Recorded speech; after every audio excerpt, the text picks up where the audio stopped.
Hello, everyone. Welcome to the Open Table, the only table that you should be watching on Monday, and apart from your dinner table. But after that's finished, come and join me and my cool gang of people play some Dungeons and Dragons. This time we're playing the session two of Blood and Sand, and we're going to get right into it and tell you guys where we left off last time in Blood and Sand. So, previously on Blood and Sand, our party of captives awoke within the depths of the Veiled Maiden, a huge hulking ship which stormy seas pass through Faerun and the lands beyond, as it's full of magical properties which may lie within. The people and creatures alike on board. Crewed by bandits working under the Yankeshi title, a captain no other than Admiral Yesaj, to which all of our party has met separately but not yet together.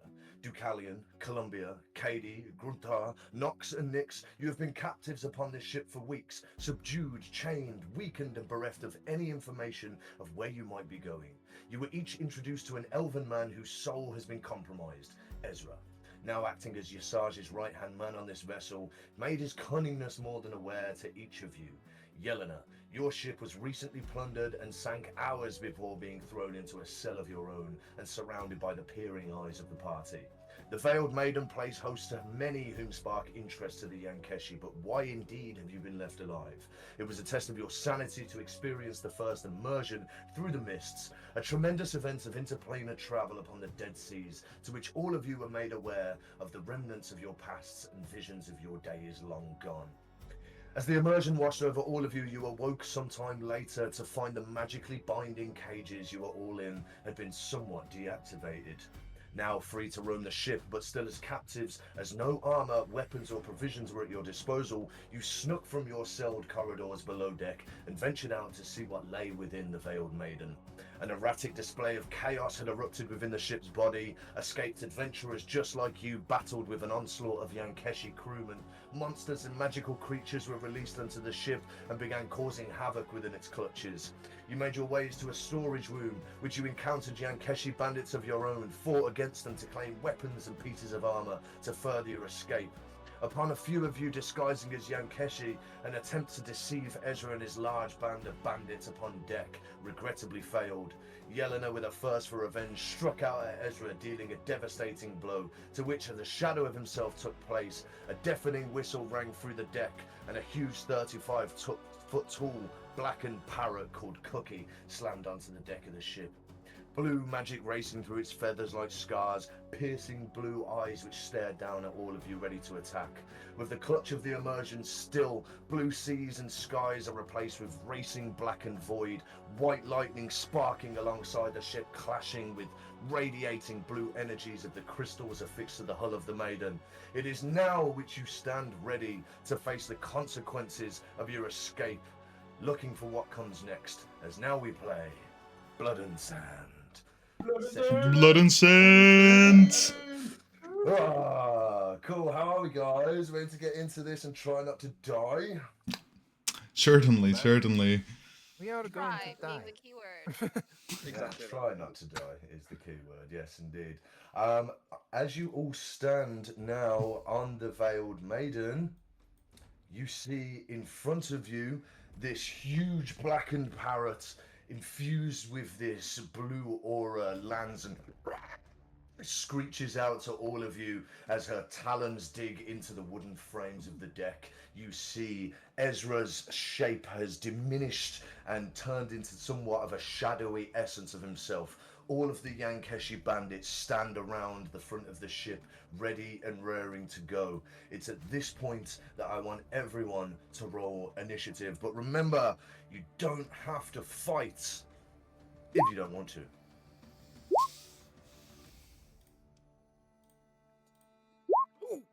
That's good. Nice, happy. I'll go through, just going to turn this down a little bit. Oh no. I will go through and ask for orders. Oh, okay, wonderful. Oh, why has everyone's initiatives gone weird? Oh, God, I knew this would happen. Sorry, guys, one moment. How's everyone feeling at this moment? What's everyone's characters thinking?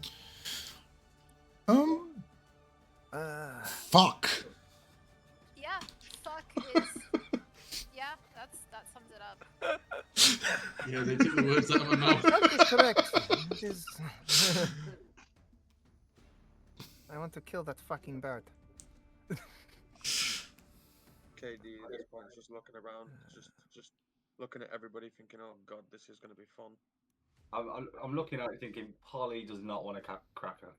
Polly does not want a cracker, or maybe she does against all of you. Who knows? That's going to be a. We'll get easy with the initiative and stuff going forward. Ooh, that's not a nice one from Ezra. You guys will not. Okay, so going forward, Yelena, what's your initiative? 23. 23 on initiative. Lovely. Columbia?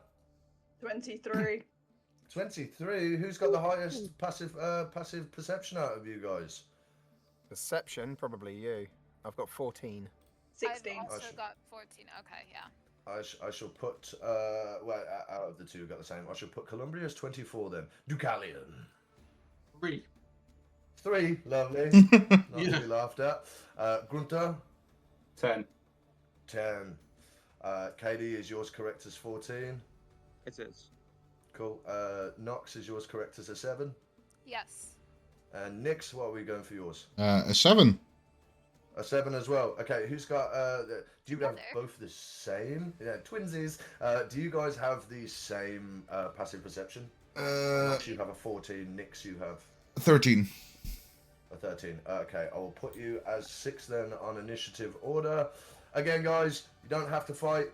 Do what your characters would do, but we're starting with Columbia. What are you doing, Columbia? God She damn it. would be moving forward and kind of yelling out to Ezra that why the fuck is he doing this? Literally. And asking him, like, why, please stop this. I don't want to have to hurt anyone. This is not right. But while she's doing this, she will cast Entangle on this group of these fuckers at the bottom to try and stop some of them from getting to us. Entangle, describe to us how that looks and give me a radius on it. So it's 90 foot, it's 20 by 20, so it's a 20-foot radius. So I'm hoping I'll be able to get quite a few of those little fuckers in there. As I cast it, a beautiful green vines will spread across the floor, and they will sprout these beautiful little purple flowers all over them as they entangle around their legs and kind of strim them down to the ground and hold them there. See Ezra far ahead in somewhat the front of the ship, and this shadow version of him stands next to you, and this shadow version sort of turns, mimicking Ezra's words, and says, "If it's peace you want, then why do you seem so hostile? Stand down." These haven't hurt you, Ezra. My spell has not hurt you one, so how can you call me hostile right now? You see and look over to him where he stands, and there is blood coming out of the side of him where Yelena made a somewhat deep wound upon him. Not all of your party seem to share the same sentiment as you, Bluebell. For that I cannot forgive. Is that the end of your turn? Do you do anything else? I do not know. Yelena, it's your turn. What are you doing? As he is looking at me, I'm going to just and I'm going to come forwards to this girl. Bless her heart. I can't move my token. So sorry, you should be able to right about now. Aha. Take her by the hand and say, "He might not be lost, but we will be if we do not take action." And I'm going to attack this fucking shadow clone thing here. And It's a hit for me. try to kind of pull the girl back. 19 on the dice. That is... Ah, fuck, I didn't have my fucking sword. Why don't I have my sword? I did not have my sword. That is my bad. I am so sorry. Give me 2 seconds. Add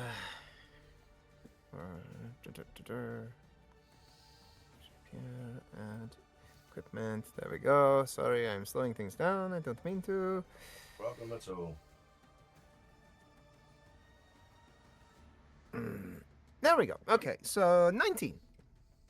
19. As are you slicing straight through him? Yeah. Yes, I'm just grabbing her, stabbing, and saying to her, "We must go. He might not be lost, but we will be."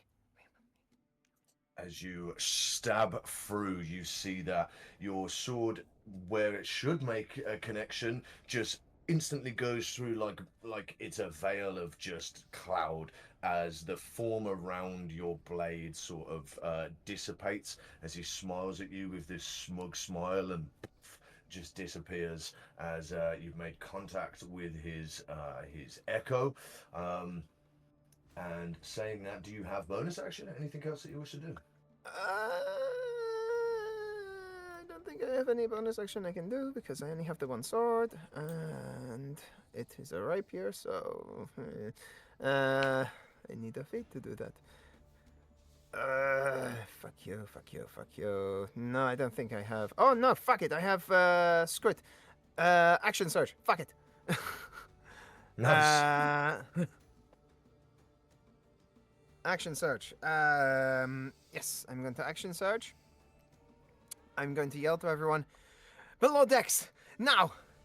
And I'm going to try and pull the girl with me. Okay. Which I will use my action for that. Okay, awesome. So using your action to dash, are you pulling her away from this combat? Well, if I'm having to grapple, it depends. If I have to grapple her, I will use my action to do that. If I can, if I have to dash, then if I can dash, then I will dash. Okay, Columbia, do you allow this grapple? Are you allowing him to pull you, or do you want to stay here? She would resist. She would resist. Cool. Do a grapple Okay, so check then grapple. as your action. So it's your strength versus Columbia's athletics. So it's fuck, that's the wrong button. So athletics. Yes. Not great. 14. 17. I resist. You. What she says, she resists. You just need to let me talk to him. I can get through to him. I know he's in there. He won't hurt me. Girl. Love is not worth it. Okay. Save yourself, and you might save him later. As you say, save yourself, you might save him later. He is going to sprint across the deck, summon this this huge scimitar made out of radiating blue energy. His bonus action will be to misty step straight behind you. You just hear this as this this almost like a glitched sound of a whooshing air radiates past you, and in the corner of your eye you see him, and he's gonna like swing down on you with this sword. That's a 14 plus 3 to hit. That does just hit me, yes.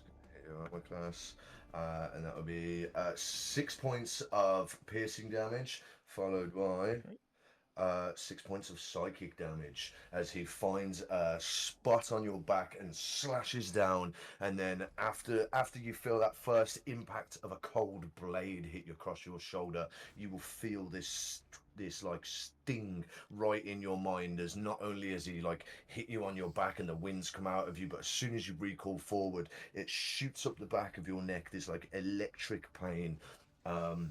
and he is also going to action surge, spinning around and spinning his blade around and stabbing it into Deucalion, or trying to stab it into Deucalion as he looks. I just want to double check. dead. Was that 12? Was that 12 damage? That's 12 points of damage, yeah, in total. Thank you. Sorry. And Deucalion, that is a 14 to hit. Does a 14 hit you? Misses. It misses. Okay. How do you deflect, or how do you dodge out of the way? As Katie, you're up next. Literally, as he's bringing down his blade to hit me, I'm just going to raise my shield, and it's going to clang off. Cool. So, Katie, seeing Yelena just get absolutely slashed, would use his bonus action to cast Healing Word. Thank you so much. Oh, you're my favorite dragon so far. How's this look when Katie casts Healing Word? So Katie's basically like muttering underneath his breath in Draconic, like with most of the stuff that he'll do. The smaller stuff, he's kind of praying to his deity that Yelena will be okay and will receive good health. How much healing points? I'm just checking now.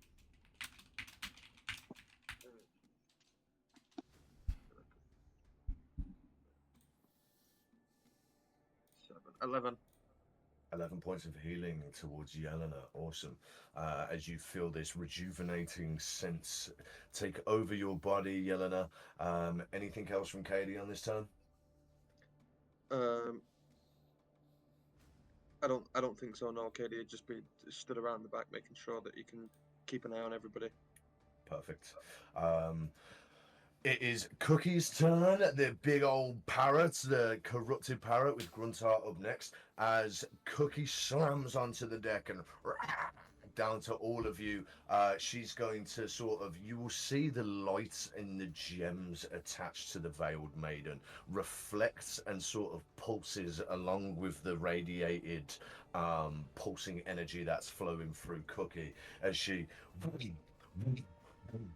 flies up into the air, and you see her mouth open, this big beak open as this huge beam of blue light starts to form in her mouth as she blasts it down. I need a Constitution saving throw, I need a Dexterity saving throw, please, from Grunter, Katie, Deucalion, Nox, and Nyx, please, as this huge blast of blue light just beams down onto all of you. You said a dex? What? A dex, please, yes. That's 11 on Katie. I get advantage on dex saves, and I got 18. Nice. 11. Cool. Anyone, as this huge blast slams into the hull of the Veiled Maiden, you see that there is this huge hole that's been created in the deck of it, just between all of you, as blue sparks of like visceral energy just spray out. Anyone who got less than a 15 will take that is 7 and a 6. That is 13 points of 13 points of radiant damage as this blue sort of it looks like fire, but it's almost like a soul fire blasts out. Anyone who rolled above 15 will take half that, so that will be rounded down. That will be only 6 points of radiant damage as it blasts down. She's also going to fly to this side and look down towards Katie, and she's going to peck down towards you, Katie, with this huge beak of hers. That's a natural 20, I'm so sorry, and I just want to make a quick shout out to Tabletop Curiosities for making us this awesome open table custom dice. Thank you so much. Can I get an ooh-ah? Wow. Perfect. perfect in pirate ship fashion. That's a natural 20. I'm so sorry, Katie. And that is going to be 10 points of piercing damage as her beak just clamps down straight onto your back as you see she sort of mimics like a lightning strike as she flies over, lands, perches down. You hear the crack of the wood behind you, and then this huge beak just crushes into your side. But that's going to be her turn, going to Gruntar with knocks up afterwards. Okay, so Gruntar is going to walk up to Ezra. Is that Ezra? Is that his name? It is Ezra, yeah. And he's going to tap Ezra on the shoulder and say, "She might have some conflict about it, yeah. I don't." And then he's going to attempt to headbutt Ezra. Nice, cool. You have advantage as he is completely surrounded on 3 sides. He is flanked. So that'll be roll with advantage. I'll go with the first one, 18.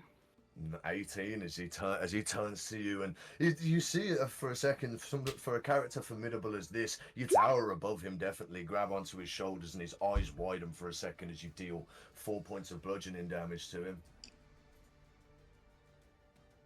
I don't think I'm going to take a bonus action. Cool, no problem at all. Right, perfect. So from Gruntar, we go to Nux, and then Nick's up afterwards. Right. So I'm going to take 1 step forward, and I'm going to try and link telepathically to Cookie. And I'm going to say to her, "Please let go of my friend. We are not your enemy. We are not here to attack you. We are not here to hurt you. We are trying to survive just as you are." Give me a persuasion check with disadvantage, please.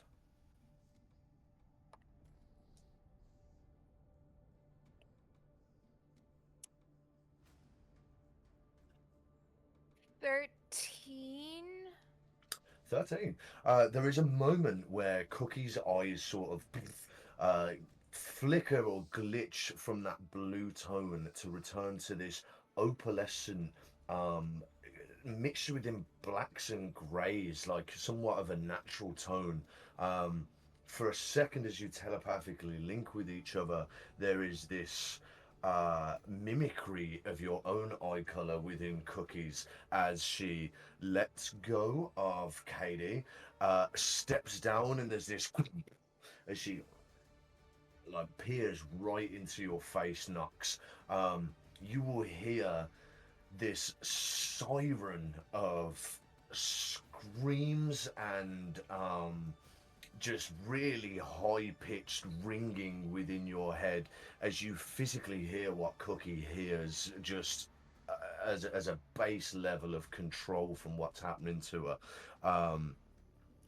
You would understand not words per se, you wouldn't understand like any sentence that you can string together, but you would instantly feel this a sorrowful feeling, one of encapsulation, one of there's something about her which naturally doesn't want to do this, but then as you sort of your eyes widen and her eyes widen as you sort of meet each other's gaze and get close together, there is this shine upon these rays of blue light that are going through her, and she as she looks at you and her eyes return to that blue, and she just like screeches in your face, and you get all of like this saliva and this hot air hit your face. That's what happens. Okay, well, that was my action, and I don't have any good bonus actions, so that's gonna be it for me. No problem at all. Good stuff. Nyx with Deucalion after. Okay. I have a question. These Yes. crystals, are they like pulsing? Are they floating or anything? They are affixed with heavy chains around these huge masts, these wooden masts which extend They are huge pulsating crystals of energy which you can see around you. The void of darkness which is now around the Veiled Maiden where the ocean used to be. There is like white lightning which tries to sort of attack the hull of the Veiled Maiden as it sort of skims off it, and you see these crystals acting as somewhat of a field or a force field or some generative field, blocking out like these second attacks from these arcs of lightning. I see. Okay. I think Nyx will shout to what's his name? Ishara, I believe. I assume you want to be or stay alive, yes? How badly? I think if I were to perhaps obliterate one of those crystals and that lightning were to hit the ship, you might be in a little bit of a rough situation. How about you stand down your bird before I blow it up? You mean either intimidation or persuasion? Or deception if you bullshit. Boom, boom, boom, boom, boom. Go. A 17 on intimidation. There is this second of he instantly at your request he like grins at you, and there is this lock between your eyes before he starts to consider as he looks up to the crystal, looks at you, looks around at your friends, and he goes, looks at Cookie, and he just whistles, and you see she flies upwards and lands straight on top of this crystal. And as she does, the blue energy within her is empowered as it just pulsates through her. And he turns and says, "Now, is this more of a fair fight for you?" You do know that there's another crystal, right? He says, "You mean what?" I can blow them up. Or you stand down. It's that simple. He looks around and he says, "You realize that would kill you and your own friends too. I don't think you and the rest of your band here would be pretty happy by having a one-way trip to the void. Regrettably, neither would I, but your sister, as he looks, knocks up and down with this eerily,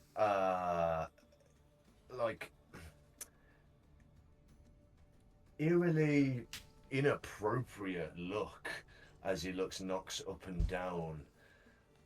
I think you wouldn't dare put her life at risk."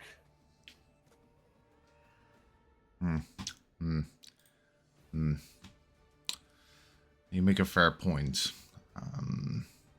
With that, I want to order my last familiar to fly straight. I think I can do that as a bonus action. I want to order it to fly straight towards Cookie and just start circling around its head, essentially, just to distract them. Awesome. You see this raven just start floating, and Cookie does take notice. She's looking around as this raven starts to fly around her head. Okay, and then after that, I want to just straight up Eldritch Blast the prick. Cool, go for it. Yeah. You have advantage. Oh, love that. 19 to hit. 19 definitely hits. 6 points of damage. 6 points of damage. Awesome. That'll be your turn. Go to Deucalion. I want to swing my hand towards Ezra's neck and attempt to grapple him. Sure, go do me an athletics check.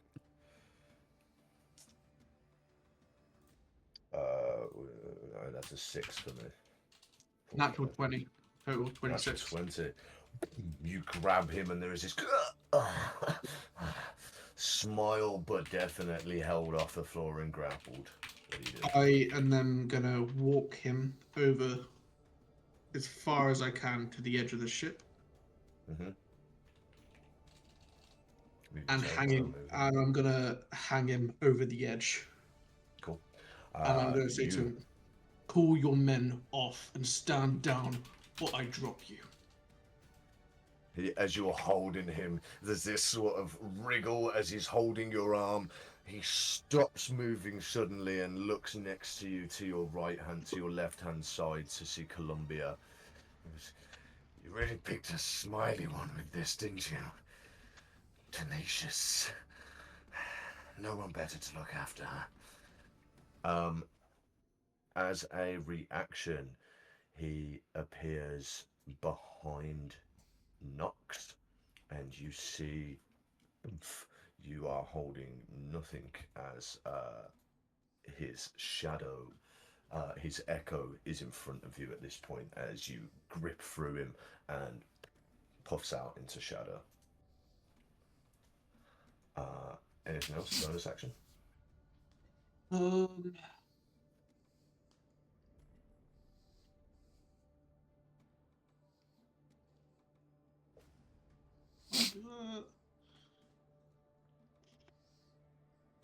Nope, no bonus action. Cool. We're top of the round. You all hear this crash as a huge bolt of white lightning sparks through the void and hits the side of the ship. I need each of you to do me a dexterity saving throw, and we'll do one for Ezra as well, which he passes with a 22. Got a 10. Got a 14. 13s and under are prone as the ship is smashed to the side. You see a few of the Yankeshi bandits start to move, and Ezra puts his hand out and he goes, "Don't fucking interfere. I've got this."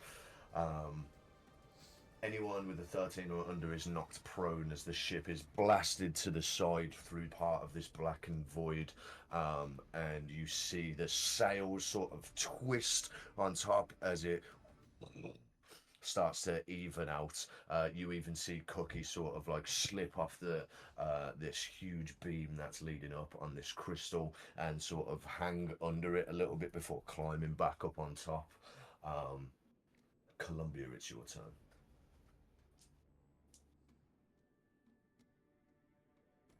You're muted. I am on mute. I need to remember that. Thankfully, I'm not knocked prone, so I will use my full movement to go stand in front of him. And I'm going to lower my voice as I say this and say it directly to Ezra.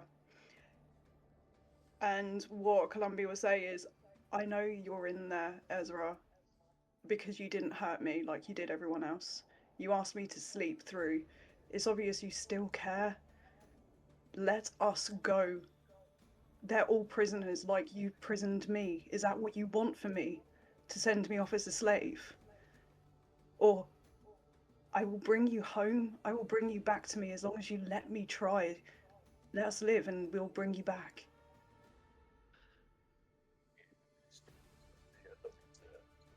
Your mic is not working. Drops. Sorry, you cut out for me there, Az.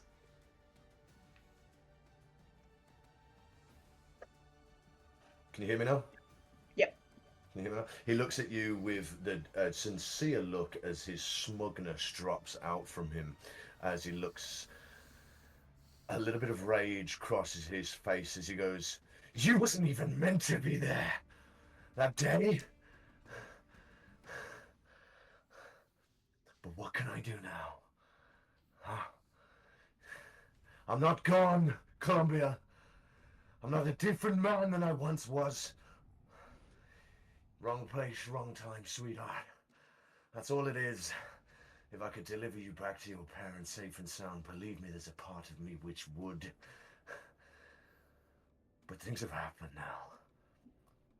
Things which even I can't control.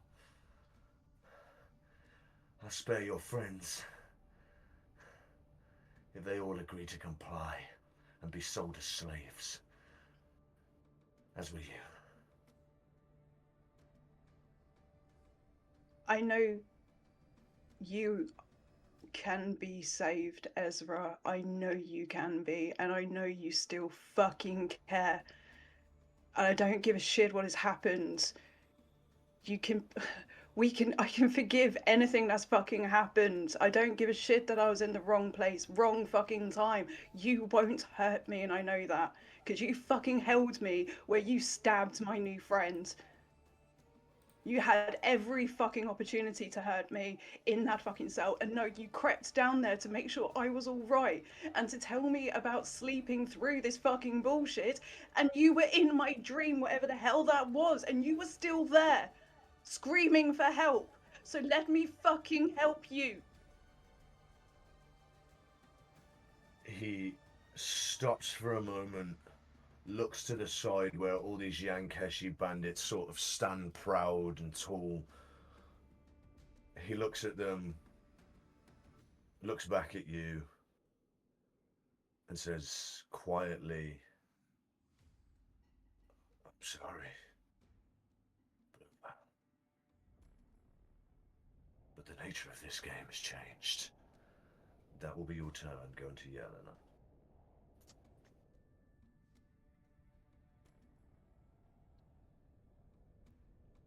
Fucking men. I am going to, seeing this heartwarming display.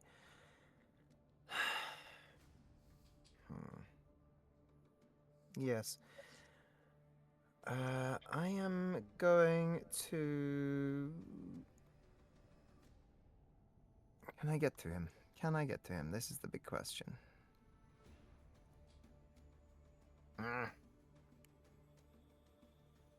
I can get to him. Okay, cool. Fuck it. I'm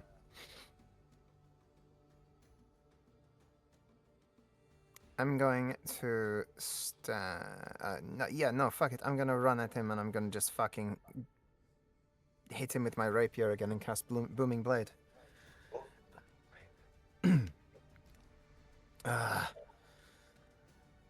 And as I run, you see me getting angrier and angrier. And I just scream out at him. You let that fucking girl go! And that is a 15 to hit. Misses, unfortunately. It only just misses, Ezra, as you blast through, darting around your new companion, spin round to the back with your rapier and go to stab him. You see as he's making eye contact with Columbia, just shings you off to the side with his glowing Bruce scimitar. This fucking prick. I have nothing else. Nothing else. As he reflects your Oh, blade. wait. Do I get advantage because he is flanked? No. He's not flanked as he's got his back against something. He's yeah. As he tings off your blade, reflects your blade coming to hit him, he snaps back to you and he goes, "You see, this is all I am." As he turns back to Yelena and he is going to multi-attack Yelena. That'll be a 17 to hit on the first attack. With a 3 points of piercing damage and only 2 points of psychic damage. And then the second, I believe the second misses with a 12 to hit. Yeah, that misses. Yeah, second misses. There is this moment as he strikes across your stomach, leaving a huge slash, and you feel that ting as well going straight up, shooting to your head as he kind of comes to bring the second one down, but finds the clash of the rapier as you hold against each other, and he just snarkily and smirking into your face, and with his bonus action he will cast an echo of himself right here behind Deucalion, with his leg up ready to kick, as he stands on the side of the void. Katie, you're up next.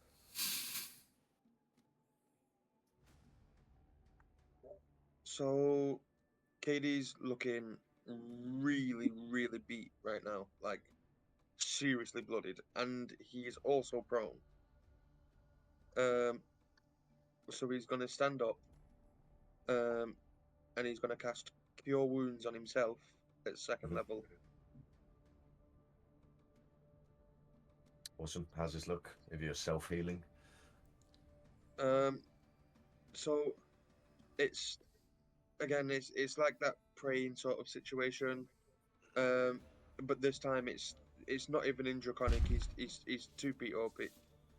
Anybody that's near enough to him that can hear him will just hear him say, "Please don't let me die like this, Bahamut. I can't die yet. I need to make sure these survive." Heal yourself for how much you do for cure wounds on yourself? Yep, one sec.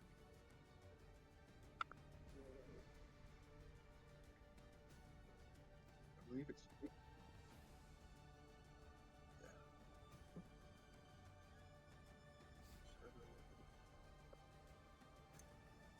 15 plus 8. 23. 23 points of healing. Mhm. Awesome. 23 points of healing sink into. Was that at a 2nd level? Yeah. Yeah. Damn.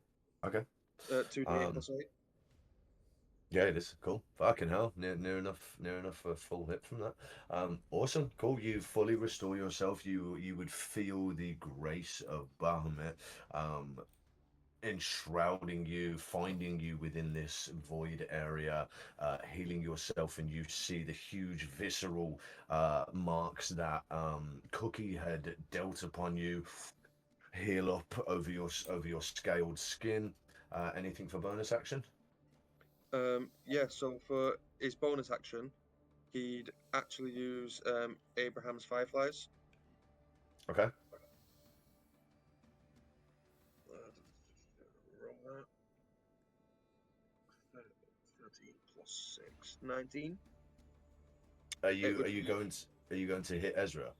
Yeah, it'd be for Ezra, yeah. Yeah, 19 hits. How does this look?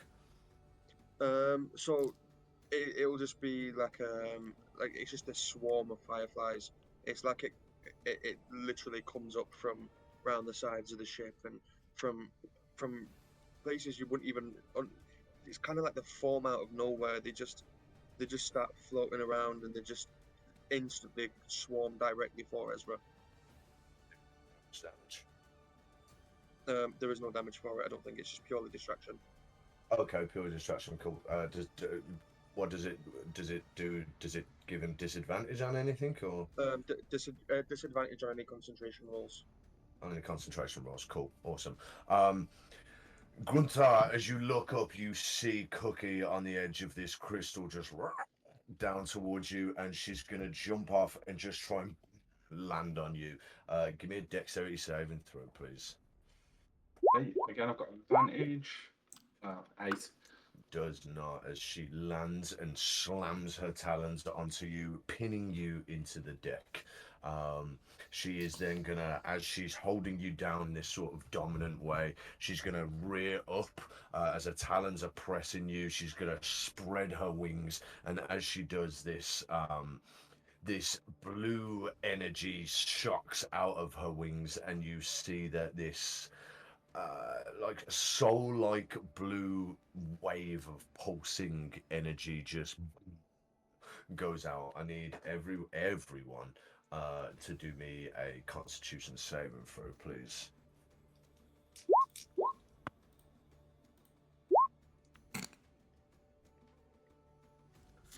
On a 16 or lower, you will be deafened and take 10 points of psychic damage. Natural 20 saves, both of those takes no damage. You'll take 5 points of psychic damage, and you will not be deafened if you rolled above 16. You sort of just see Nick's tut his head on the deck, and he's unconscious.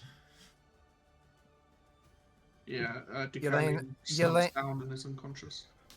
Yelena falls back, like holds on as hard as she can, and just drops to the floor limply.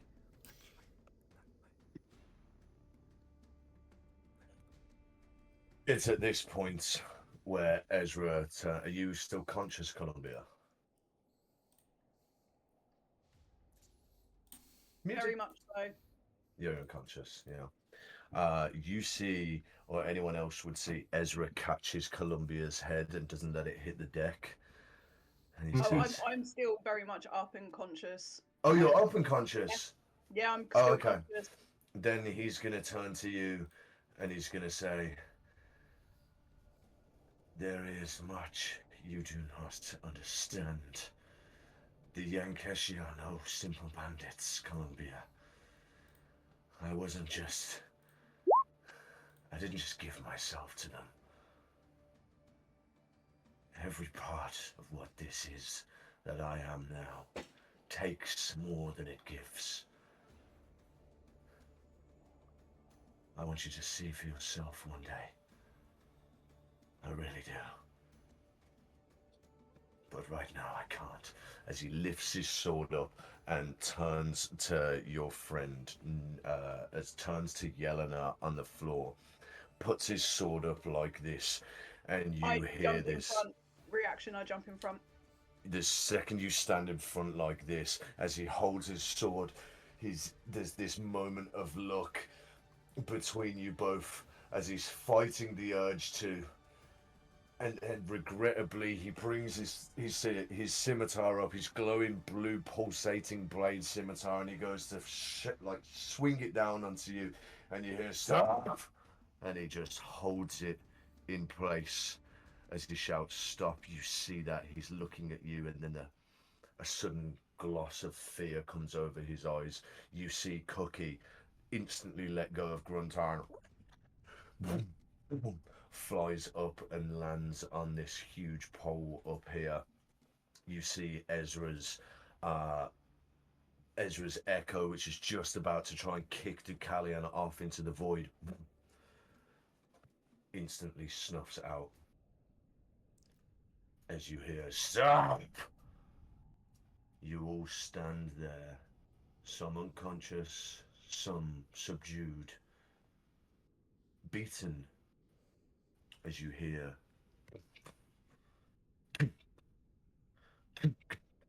as from here these huge doors leading down into the deck of into the undercarriage sort of thing of the Veiled Maiden. You see approaching, the ting of his metallic cane rings around. There is this build of vibrancy within the air. As he approaches, you see as he comes into this blue shining light of the crystal, Admiral Yesaj steps out onto the deck, and he goes, "What is the meaning of this? Do you not see? The void around you sparks. Do you not see that you're only making things worse, Ezra?" As he stops.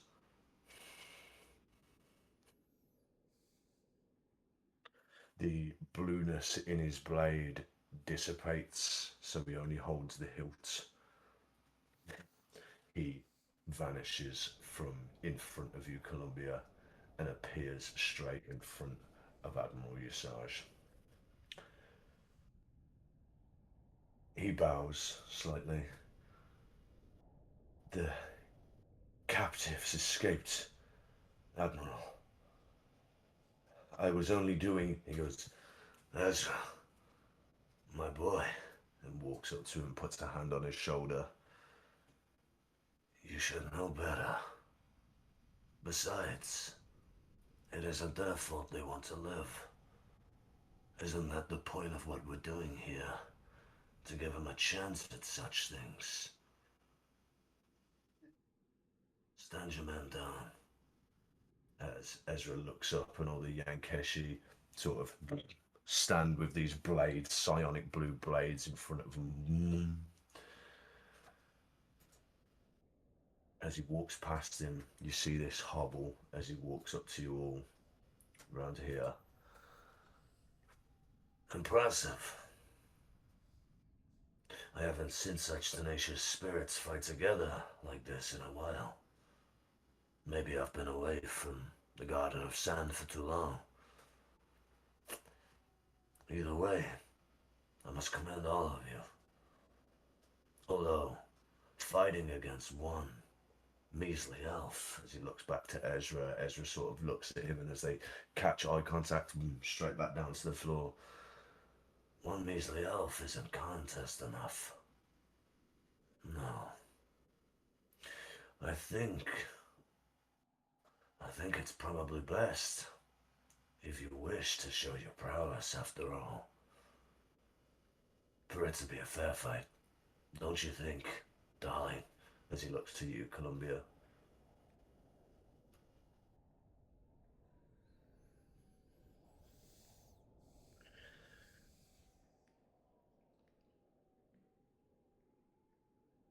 He claps twice. These blue portals appear behind him, and 3 Yankeshi bandits come through with, it looks like an amalgamation of armor and gear in their arms, and backpacks, weapons. You all recognize the things that they carry as they throw them down onto the floor in front of you.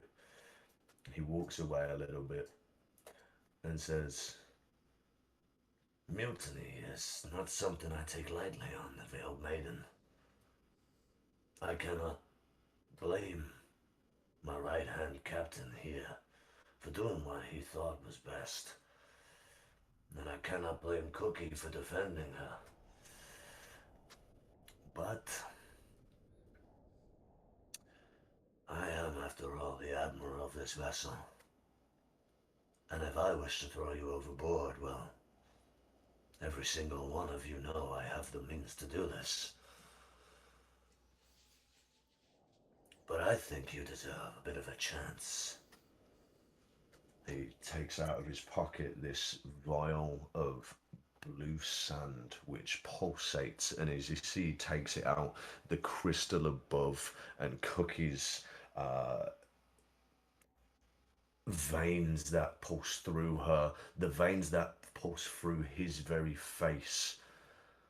Admiral Yesaj stands there with his huge white beard, his long admiral coat, the scar through one eye, looking menacing as he holds this vial up. He pulls it off and breathes out the energy, and as you see he holds it in, he puts his hand down to the floor, presses against the wooden planks as this blue energy finds its way to all of you. There is this moment within all of you. In fact, we'll have everyone make a wisdom saving throw, as there is this moment within all of you as this blue energy seeps through your feet, through your veins, restoring you back to life. If I'm unconscious, do I have to roll, or does it just happen? It happens, yeah. Okay. So anyone who is conscious, roll. Gruntar, you hear genuine. With an 8, you hear genuine screams of the crowd. Nox, you see these blackened wings railing over you. Who else rolled? Who else is awake? 18. Columbia. Columbia, there is a cool. There is a moment where you have a split vision of running very slowly through these orchards around you, and Katie, you hear this roar and see silver fire extend over you. Everyone is awake. Everyone is restored to their full hit points as Yesaj looks at you, Columbia, and says, "There are things beyond the realms of good and evil, my dear. Things which your friend here has experienced firsthand. Azura can be a new beginning for all of us, but only those I deem worthy. Gear up, all of you. I want to see what you've got. As he walks, Ezra stands with him. They walk over to this side as Cookie lands behind him as he pets her slightly. In the center, when you're ready. What do you all do? He points to over here. I will run to Nyx and just make sure that he's okay. And having seen all this blue sand be blown at us, I would like to kind of hold his eyes open and just check if they're not starting to glow blue. There is a second when you run to Nyx. You peek his eyes open, and there is a very similar shining blue tint, which then returns to his normal color as he comes to. So you said some warriors come out of the portal holding items. Grunther's gonna walk up to them and get his axe. Yeah. And he's gonna look at him and say, "Well, don't expect me to say thanks." But just as he's about to walk away, he is gonna notice a helmet there, and he's gonna take the helmet and he's gonna throw it to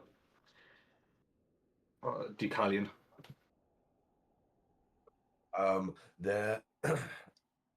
So Ezra actually, if you remember in the last session, Ezra had hold of Deucalion's helmet. So that it won't be there. Really nice thinking though. You can take heroic inspiration for being lovely enough to remember that he requires a helmet. But all of your gear is there. All of your magic focuses is there as it is just skewed onto the floor in front of you, and you hear this as Admiral Yesaj slams his cane into the floor, and he goes, the immersion won't be lasting much longer. I suggest you hurry up. I'll pick myself up from the railing that I was slumped up against and gingerly walk over to replace this shitty gear that I have that I picked up from below deck with my equipment. Is the amulet there? Your amulet will be there. Absolutely everything you were captured with will be there. Like the amulet that I went to go find. No, it's not. Right. Okay. And then I'll kind of look up at Ezra and Yesaj, and I'll point at Ezra but speak to Yesaj and say, "He has my helm. I want it back." Yesaj looks at him, just gives him a head tilt. Ezra walks over to you,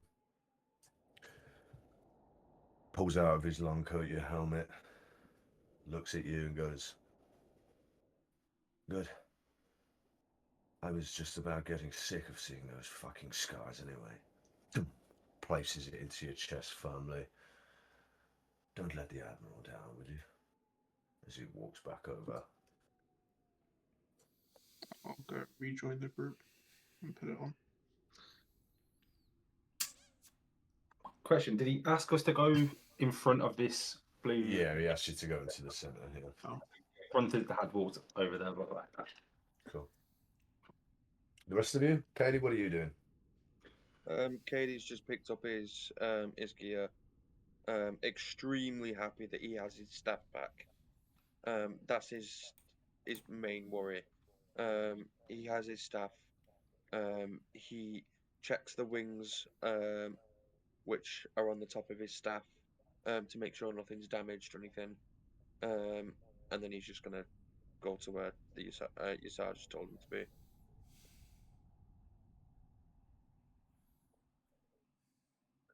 You move your character. I will Oh, pick yeah. myself up and dust myself off and very slowly walk over to my things, taking my time to check that everything is there. I will take out a small locket, place it around my neck, pull out my pistol, and walk over to the Admiral. You see Look Cookie him in. gets down right in your face, just screeches as Admiral Yesaj goes, "And the center, please, Captain." I look at the bird. Squawk louder, parrot. I look to him. I owe you a life for a life. I will come for you. And I will disembowel you slowly. And I will turn Ezra, my back on him before he can reply, and walk into the center, making sure to sway my hips as much as possible. that's it. Ezra goes to like light up his sword again as Admiral Yesaj puts his hand on Ezra's hand and forces that hilt back into his sheath and goes, "Done. She has cause. We'll see if she fares well." Knocks and nicks. Nix will tell his sister that I'm alright. Just my ears are ringing, and doesn't really seem like we have anything. So perhaps we should just join the rest. This is going to end so badly, but I guess we don't have a choice. Or do we? I would look around for a moment for anything, but probably doesn't see anything. I mean, do me a perception check. We'll see what you see. As Nyx is looking around, I rolled that I have 3 hours telepathic connection to Cookie. Do I still have it, or does the blue magic cut that off? There was an essence of a very strong connection, which was then completely cut. Okay, okay. Thank Yeah. you. I rolled a 14. With a 14, this situation you're in looks tied. Your hands are tied. There is nothing but void around you. There is deathly lightning, which is trying to attack the Veiled Maiden, which is only being protected by whatever sort of magical anti-force field is surrounding it, generated from these crystals. You made a very astute awareness that if those were to go down, then it would become susceptible to the void itself. Um, Other than that, you look, you understand that there is a point in fighting when a fight can be had, and at the moment you understand that there is nothing but understanding that you have to play along with whatever game this fucking admiral's playing with you right now. Okay. Well, as Nix has looked around, he would lock on eyes with the Admiral and just give him a firm nod and start walking to the rest. You hear him say to Ezra, "Someone more compliant. Helps." Ezra sort of bows his head, and there's a look of, Columbia, you'd be watching Ezra this whole time, right? Would be indeed.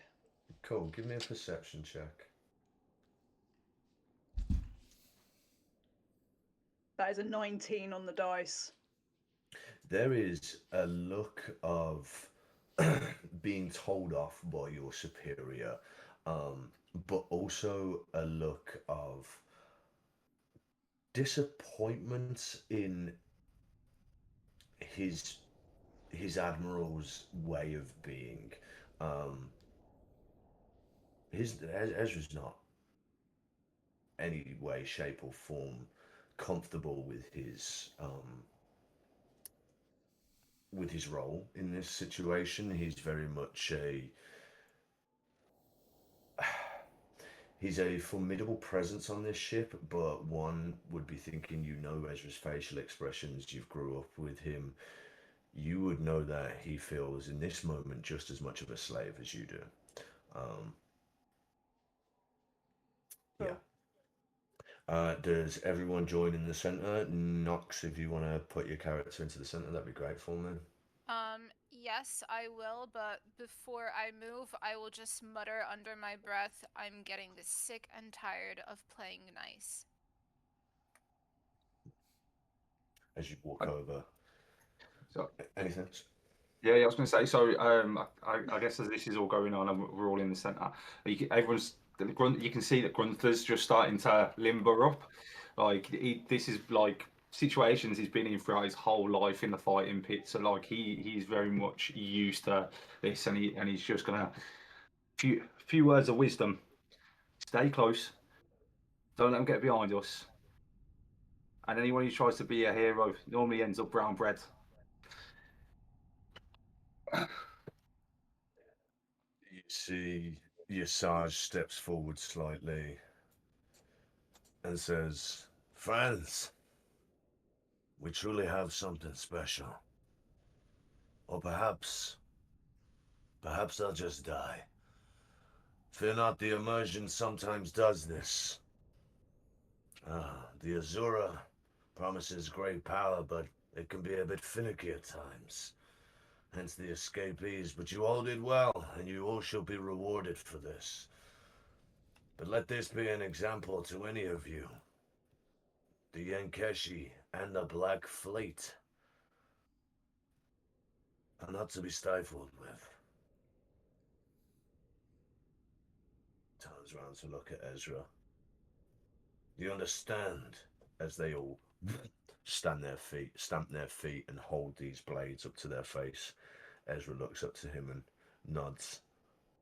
There's a long, lingering look between them. And he goes, "Good. Good. Now then." And he slams his cane, the silver part, onto the floor. And this huge circle of energy just appears around you, radiating this bluish purple light. He looks towards you all. "I expect only your best. Do you understand? It's important that I see how much you're worth if I'm gonna fetch a good price for you." As he clicks his fingers and two blue portals open either side, here and here, and four Yankeshi bandits walk out with these blue gilded shining chains, similar, reflecting the same sort of energy which holds in the crystals. And as they pull out of these blue and black whirring portals, you see them holding on to two creatures which are just writhing around in complete fucking erratic movements. You see the fur, the orange and brown fur, as four paws climb out of these portals as they are pulled by these chains. Wings come out. You see the face of lions and this huge spiked tail as two huge manticores are pulled out from either side. Out of roleplay, all of your spell slots are restored, all of your health's restored, and stuff like that.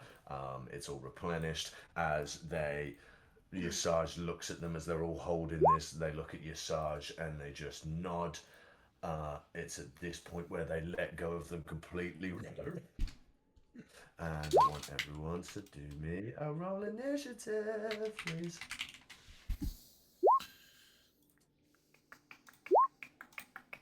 Please indeed. 15.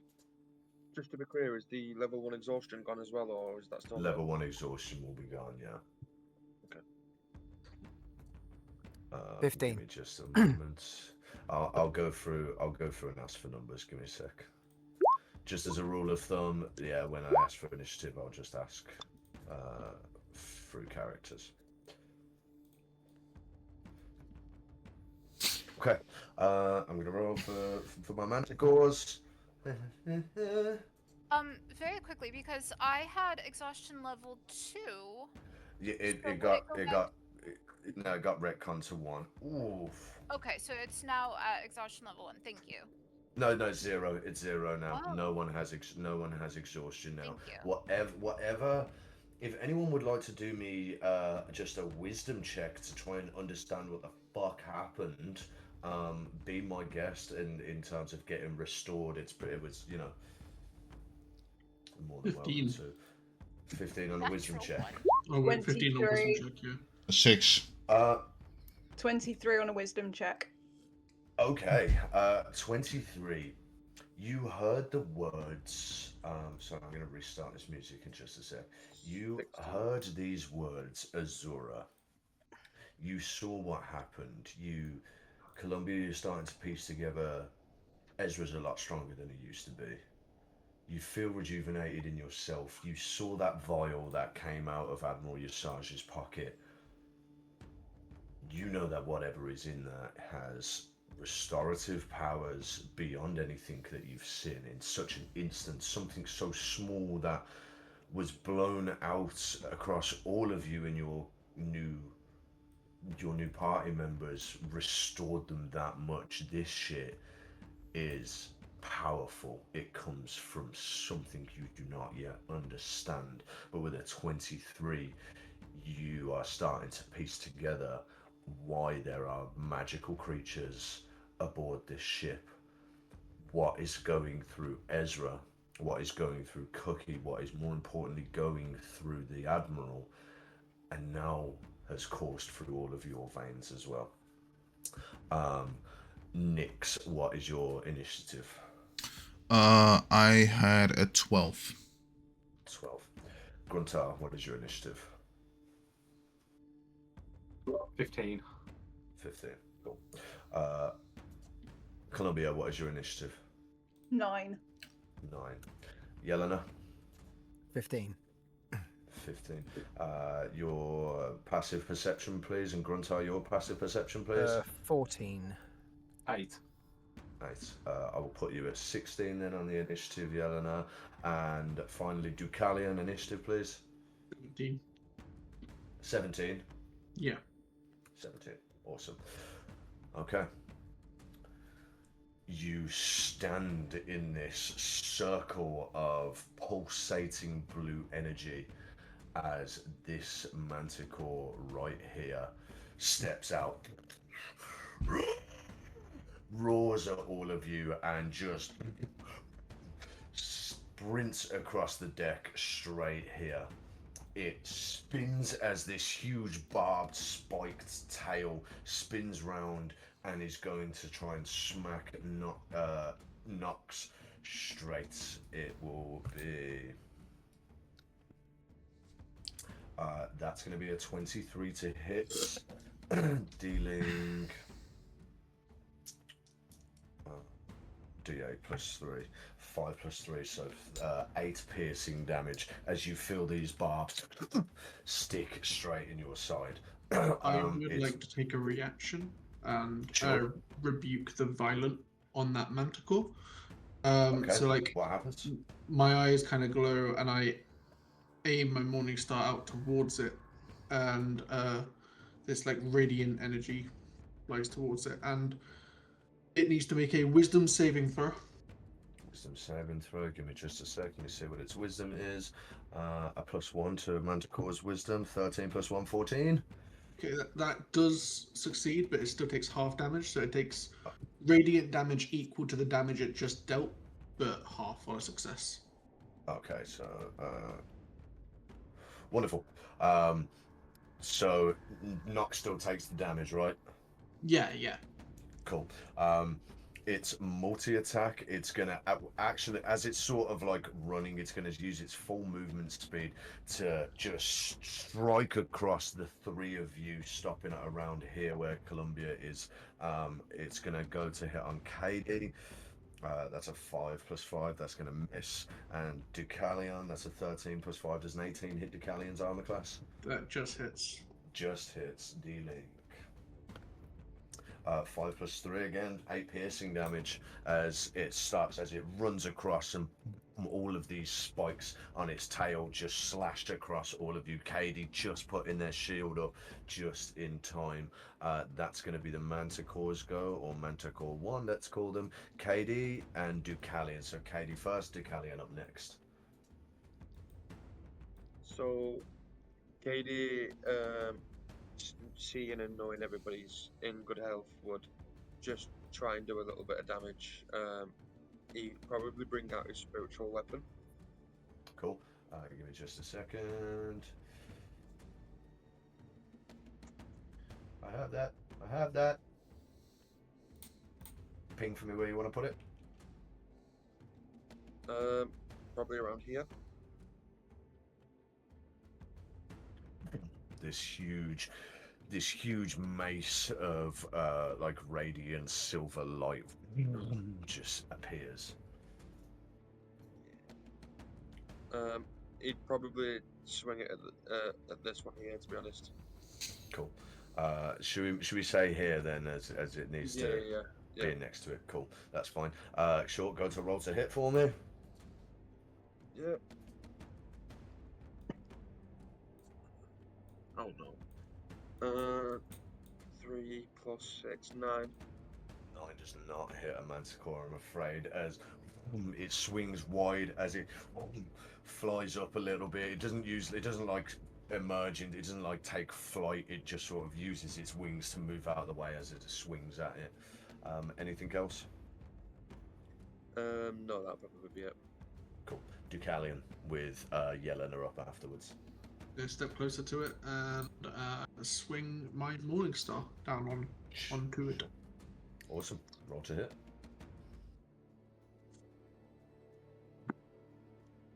It's an 18 plus 6, 24. That hits for sure. I'm gonna expend a spell slot as Pulsing Radiance shines through my mace, and I pump a Divine Smite into it. Awesome. Roll for So damage. it's a 1d8 plus 4 for the mace, and then it's a 2d8 for the smite. That's a 12 damage on the Morning Star. 12 points of damage. And It's a then- Morning Star engulfs with light. Then I'm just rolling for the smite. That's rolled another 8 and a Nice. 7, so that's a 15 radiant. 15 That's fine. radiant plus the 14. Was it? Yeah, 20. So 27 total. Jesus Christ. Okay, cool. As you deal bam, bam, 2 massive blows to either side of it, that is going to leave him with that. I've learned better to say the health of things now. That's really cool. Really, really cool. Good. 2 nice big fucking hits on it. I'm also, as my bonus action, I'm Is gonna. Divine Smite not your bonus action? No, you just do it when you hit with a me with a Oh, weapon you attack. can, yeah. Yeah. Oh, yeah, it's divine. It's your divine favor, isn't it? So yeah, as my bonus action, I am going to cast Compelled Duel on the. It's a wisdom save on the Manticore, right? Yeah, I'm gonna cast him on the one that I'm currently in combat with. Cool. Wisdom So- save coming up. That's a 4 plus 1, so that's a 5. He is compelled to fight against you as you've delivered these 2 massive strikes. He looks at you and his eyes blaze red, staring at you. Yeah. So he has disadvantage on any attacks other than me. Awesome. Cool. Yelena, you're up next. She's going to survey the stain. And she's going to walk over to this edge here. And she's just going to stare at the Admiral. Fucking cool. You see this as he sort of holds his cane as he looks at you, and you get nothing back but a fucking dead stare. He gets exactly the same. Awesome. And I pull out my pistol and I cock it. Cool. Is that the end of your That's turn? all I do. That is the Awesome. end of my turn. The manticore here, ignoring this weapon which has striked against him, is gonna flap his wings and he is gonna race straight over to Nox, to Nick, sorry. And as he slams down, he's just gonna try and take a chomp out of Nick's, sorry. That's a 5 + 5, does not hit. With his back end, he's going to do a tail strike against Columbia. That's cocked. That's an 8 + 5, does 13 hit Columbia? Nope. No, cool. With his last one, then he'll just do a full turn. He's gonna try and bite, do a full turn with his tail. They get 3 attacks per action, and the last one will also go for Nix. That's a 16 + 5 for a 21. 21. Yeah, that hits. That's cocked. That's 6 + 3, so that is 9 points of piercing damage as this huge spiked club just smacks you straight into your chest as it turns. Katie, you get an attack of opportunity as he moved. No, he didn't actually. He moved around your spiritual weapon, didn't move out of its range, unfortunately. Grunter with Nix up afterwards.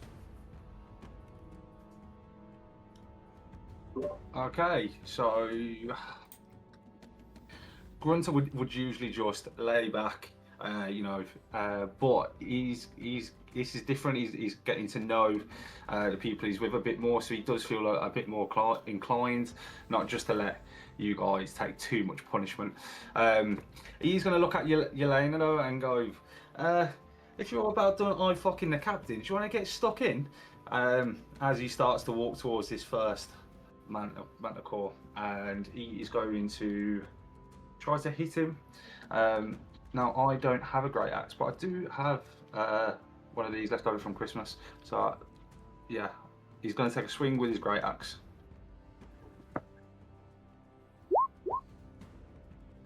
Which is a 13. 13 doesn't hit, I'm afraid. You swing and the tail of the manticore just knocks you off course a little bit as your great axe doesn't find a hit point.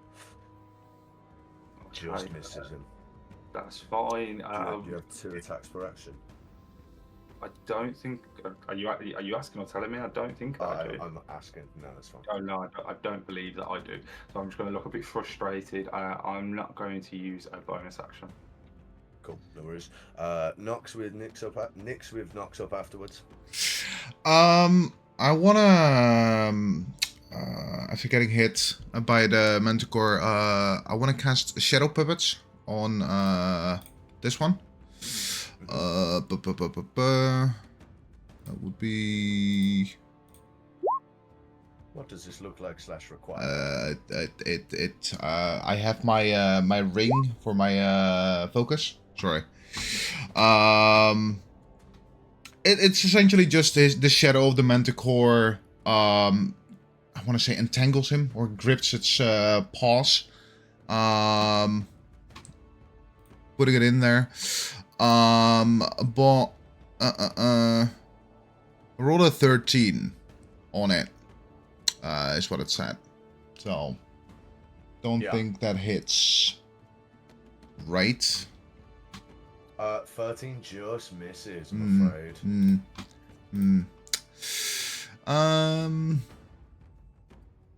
Yeah, that's it.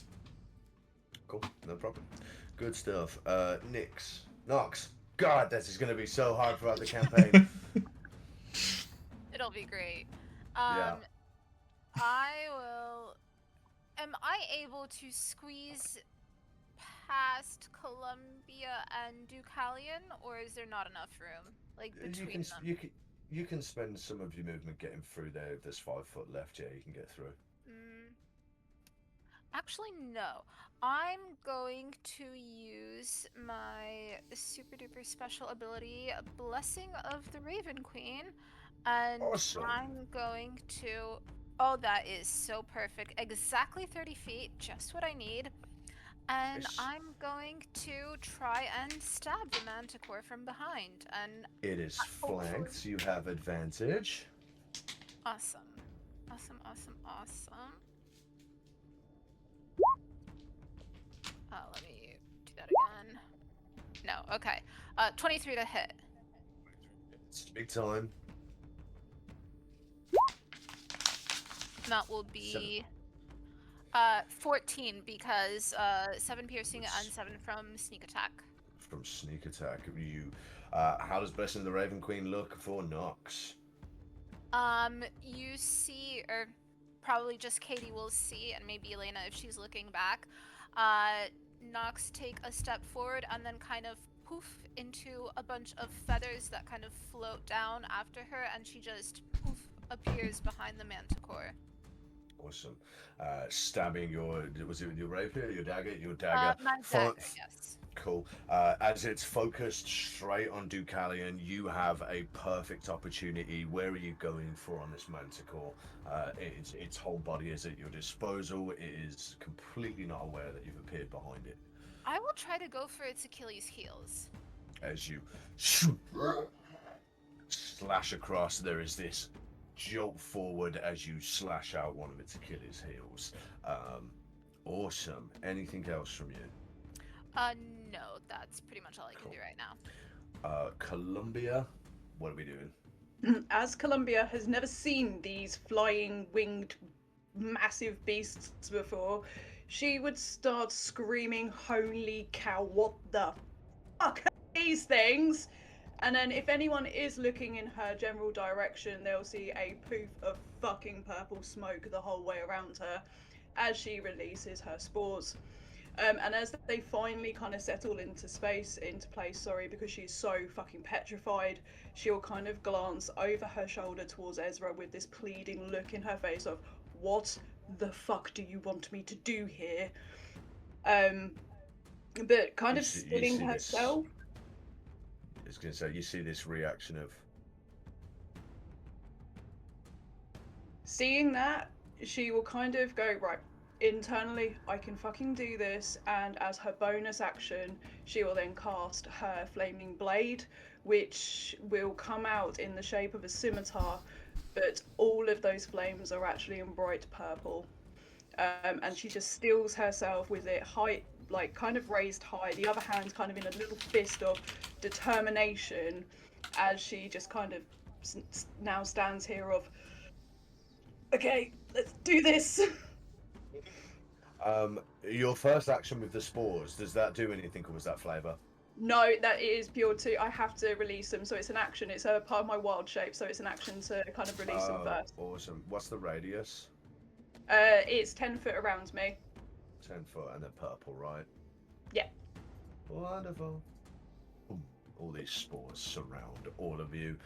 You light this flame blade. It is this manticore's turn. He's gonna fucking rage straight onto Deucalion. Then in that case, he's gonna take 3 bites on Deucalion. 12 plus 5 is 17. Is that miss? Misses, yeah. Yeah. 2 plus 5, that misses, and a 10 plus 5. All 3 of these bites miss as you step to the side. Each of them duck for the last one. That's going to be its turn, leading to Katie. What are you doing with Deucalion after? So KD will, with still having his spiritual weapon out, will bring it slightly closer to this one. Sure. And swing at it. Sure, roll to hit.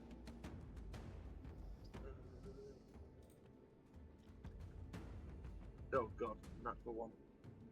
Natural one does not hit as it's trying to bite. It goes left. Your mace swings as it just goes right to bite the other side of Decalion. And as it swings, Columbia, you just feel this in front of your face as this huge silvered mace just swings in front of your face, missing you like inches.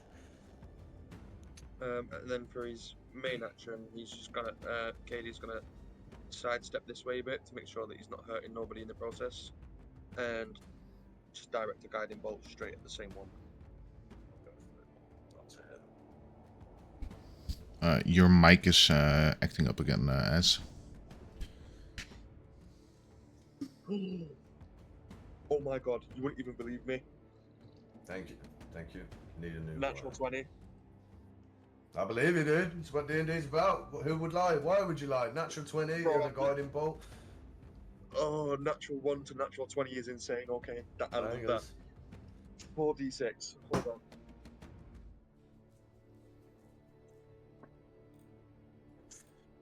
Five. 6, 11. 11 radiant. Doubled, so because it's a Yes, crit. 22. doubled because it's a crit. How do you kill this manticore? As you send a guiding bolt straight into its wherever? So what you'll see when Katie forms this guiding bolt is like this pale, metallic, almost looking lightning bolt, like straight out of Zeus. It's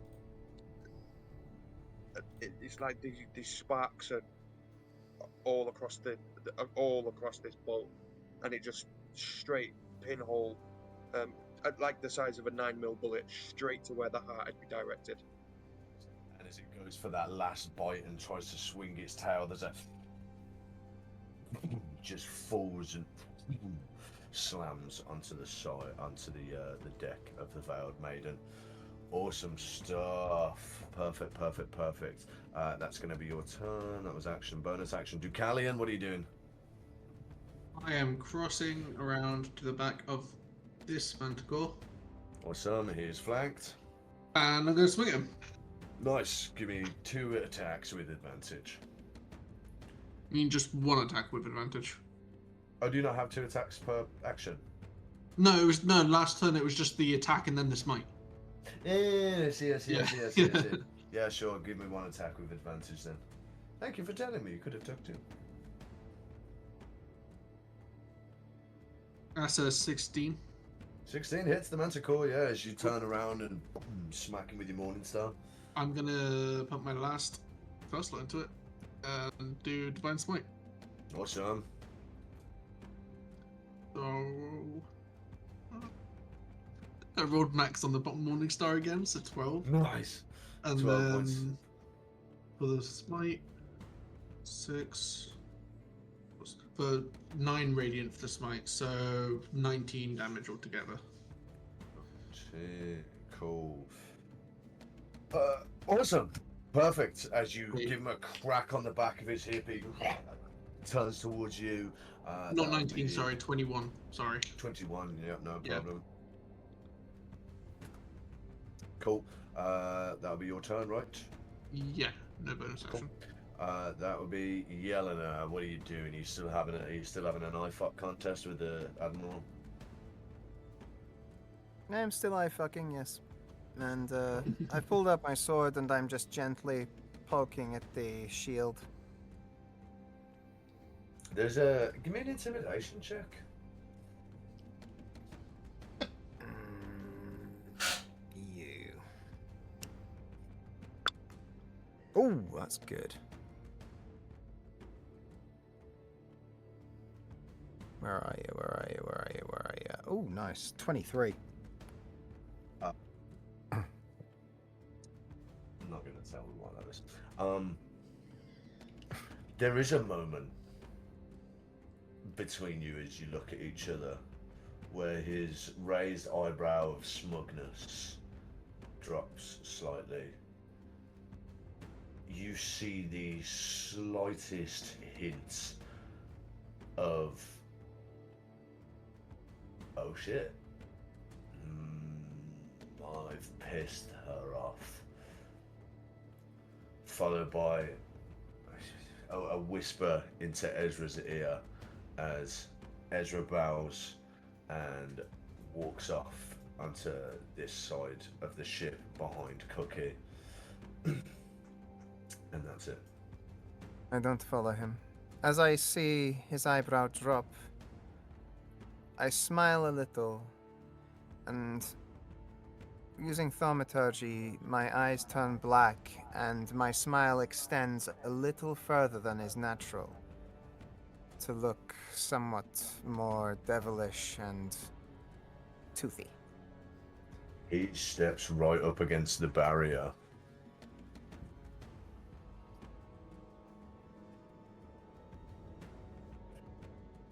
You see the words. Disappointing. As he steps back. I That'll be bow. your turn. I bow, and that is my turn. Awesome. This manticore is going to turn and swing with his tail on both Columbia, Gruntar, and Nyx. Columbia, 17 plus 5 to hit with a 22. That'll hit, dealing you not too much, only 4 points of piercing damage. Gruntar, a 15 to hit. Does a 15 hit Gruntar?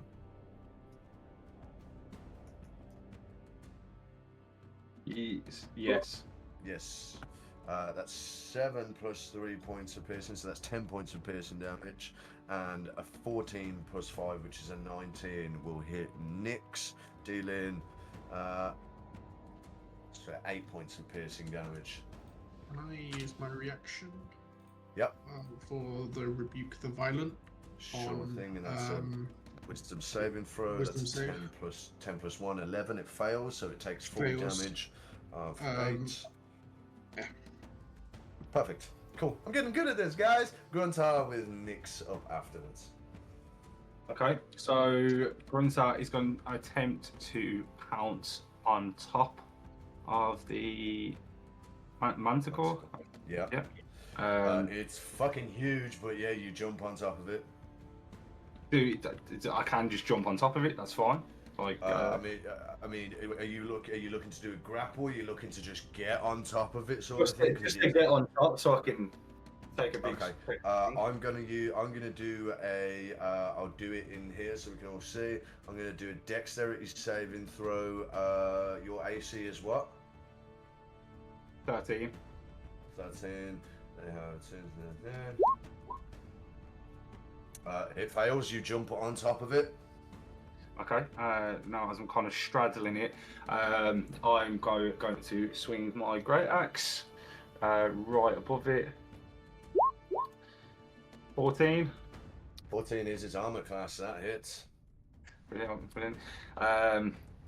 Let's see what damage is. And he missed the first one, so he's going to say, "Oh, missed this," and he's going to hit it for 12 points of damage. Ooh, nice. Perfect. Cool. End of your turn? Yes. Cool. Nyx, what are you doing? No.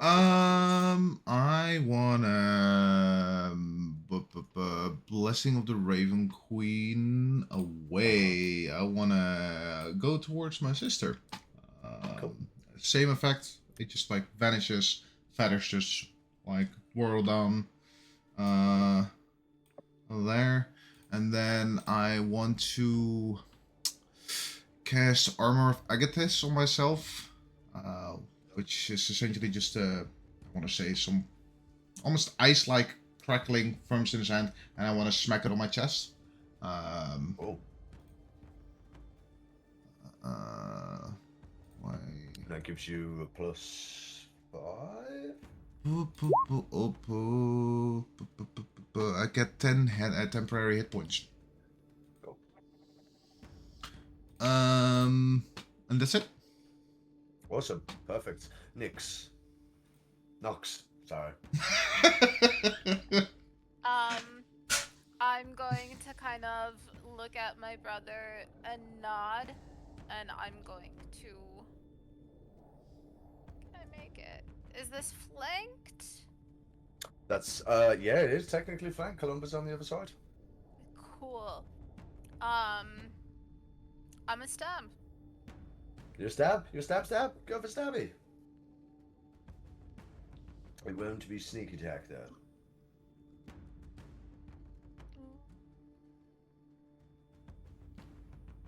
That's a natural 20. Oh shit! Roll damage.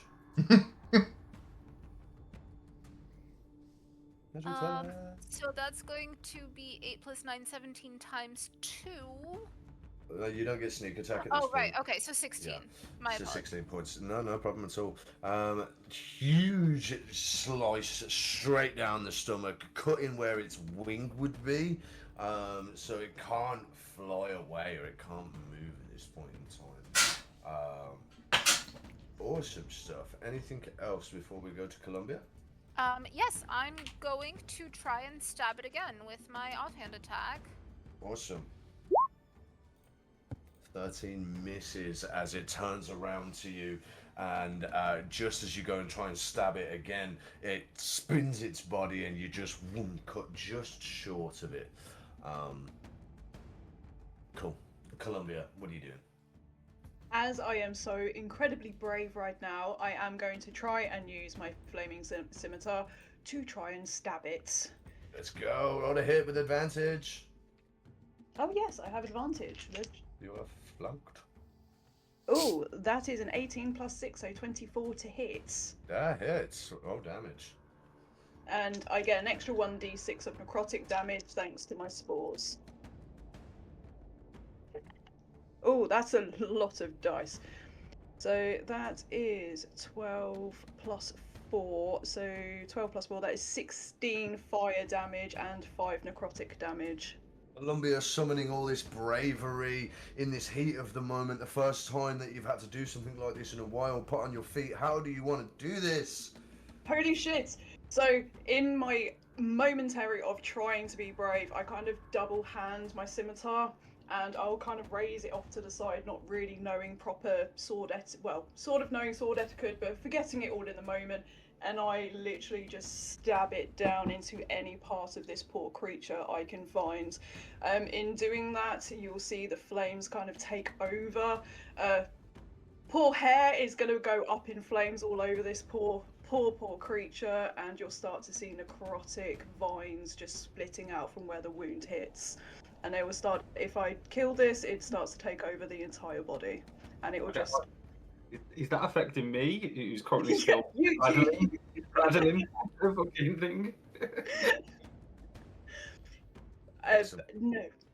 You'll be fine, but if you're on top of it and it collapses, you might also collapse. You can definitely do me a dexterity save to see if you get the fuck off quickly.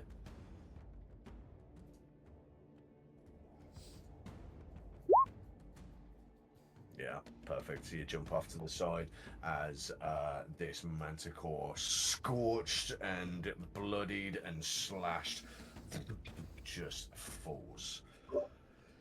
Upon it falling, you hear this energy pulsating around you, echoed from without it. You hit from around the outskirts of this pulsating energy field. You hear this slow clap as Admiral Yesaj just stands there.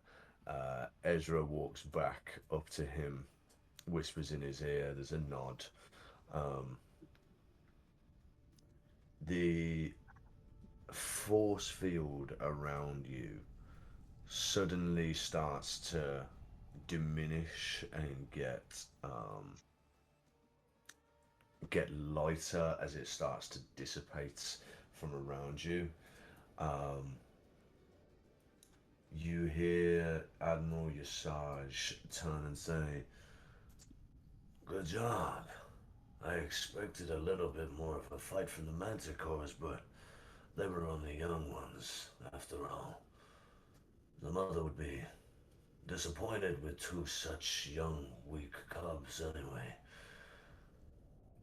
But it's nice to see that all of you are in good fighting spirits, He's gonna stand right next to you, Yelena, but facing the party is like you're shoulder to shoulder with him. It's a shame not all of you could be in the same mindset. I understand that events leading up to right now haven't probably been ones which you would like to relive again. But understand this, beyond this void, beyond the immersion, is a new life for you. As he turns to you, Yelena, and looks in your eyes. For all of you. Well done!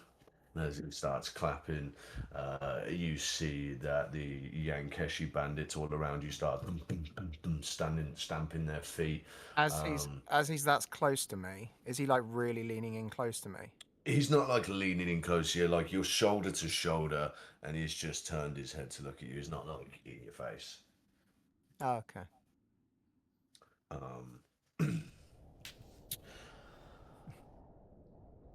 He says, any moment now, we'll pass through the outer veil. I suggest you all comply, as much as you might not want to. I see a restored spirit in you all after having your items returned to you. After becoming something which you were so bereft of this whole travel, I can only humbly apologize. Ezra will see to it that you are fitted with the right gear for your arrival to Ishara. But I must admit, it was a pleasure to see you all at work. It gives me such a good idea of the price I need to put on you all. Good job. As he looks to you, Yelena. Maybe next time, huh, sweet cheeks? He's gonna hobble away. I get really close to him before he moves away. Very close to his face. And whisper in his ear. Next time, you'll be eating your own tongue. And then I'm going to bite his ear. Very, very hard. Oh, shit. Roll to hit for me.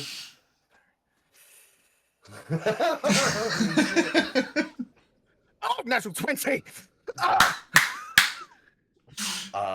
Shitting myself about that. Give me a d6 of damage. Oh, I want to bite his fucking ear off. Am I adding anything to this? For a bite, let's just do a +2, so a d6 +2. +2, so 5. 5 points of damage. As you... Oh, wait, a natural 20, sorry. 5, 10. So that's 10 points of damage. As you shred half of his ear off, just leaving the lobe and just a dangling long piece of like crystal jewelry. You are instantly tackled to the floor as Ezra just leaps at you, puts his foot straight on your chest and puts his sword straight to your throat. You see all the Yankeshi bandits start running forward to subdue absolutely every single one of you. He goes,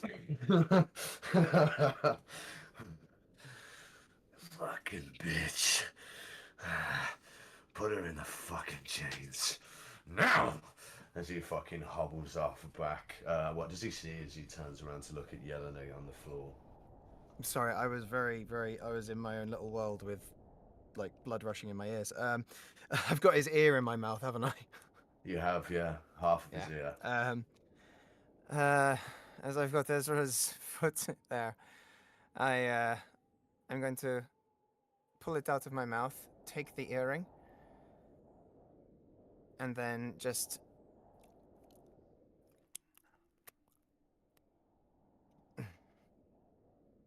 Ezra goes, and I will stow the earring for later. Cool. You put it in your pocket. Ezra goes, get up now. As he pulls you up, you see that all the other Yankeshi, unless anyone tries to resist, it's going to be like 2 people to 2 people, two Yankeshi bandits to one of each of you, as they grab both of your arms and sort of put you in a line and sit you down on the floor. You are all shackled again. Stop me if anyone wants to resist this, but you are all shackled with your hands behind your backs. After Yellen has bit off Admiral Yesaj's ear as he hobbles down into where his chambers are. All of your wrists are binded behind you, and there is this as Ezra sort of takes this blue crystal out of his pocket and taps it on each one of your manacles that are strapped around your wrist, the shackles. They glow blue and they stay glowing blue. Anyone with magical abilities would feel them somewhat dampened as this happens. Uh, you said that the Shankies essentially just put us down, like forcefully. Yes. Mm-hmm. Yes. I think if Nick sees them walking towards them and they're trying to grab his hands, he will pull his hands away, but like calmly walk towards everyone is being put down, and he just sits down on his own. Cool. Where's Grunter? Oh, there. Cool. Nox would absolutely follow her brother and sit down next to him. Okay, let's just swap you into Callian. I hate to say this, but purely because of the way Katie was captured and how he almost survived on his own, Katie's going to assume that now that there's a big group of us, that it's going to be a lot easier to manage than what it was when he was on his own. He's not going to be happy about someone trying to grab him. He probably will resist. Yeah, probably. Cool. Do me an athletics check, please. I just rolled a natural 20.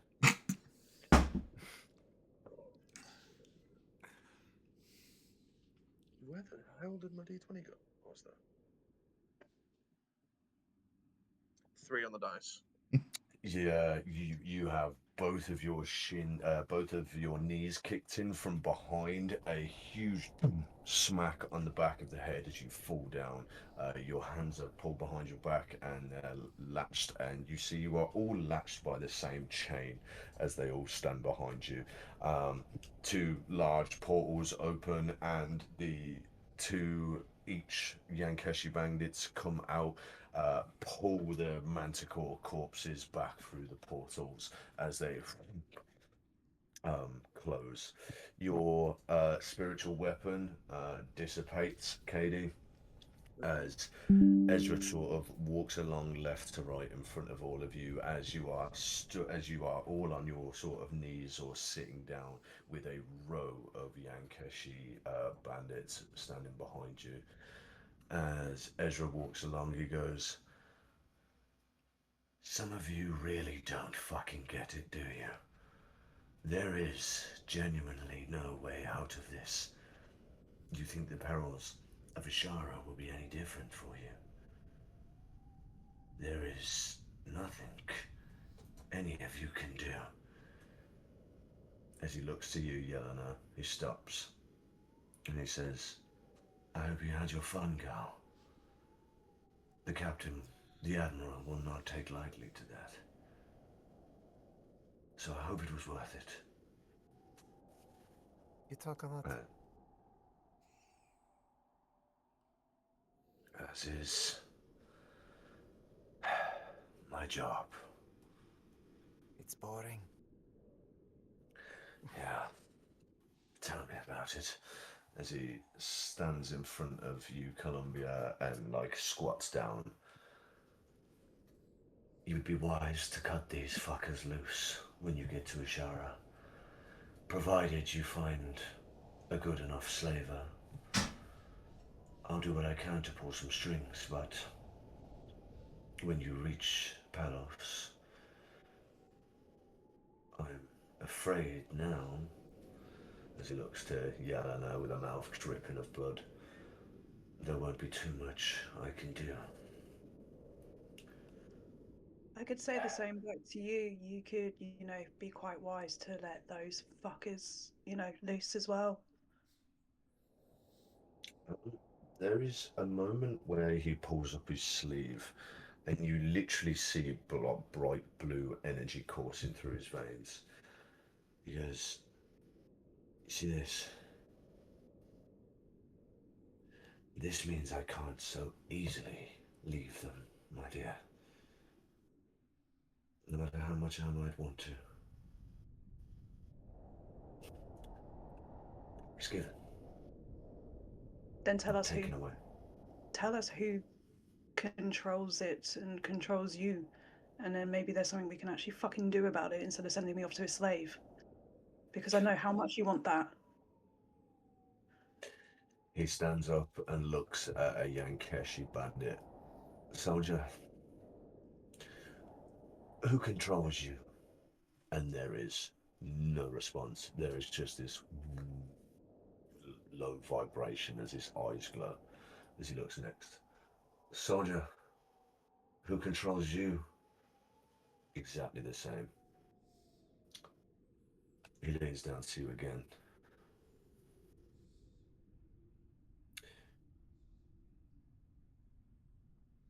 "I would say you would have to see to believe, but I think you've seen enough. I also wish I had an answer for you because I'm just as curious. Who made Azura? Who controls its properties? The one who made me like this. Probably downstairs stitching up half of his fucking ear right now. Planning cruel ways to torture me after we arrive in Ishara.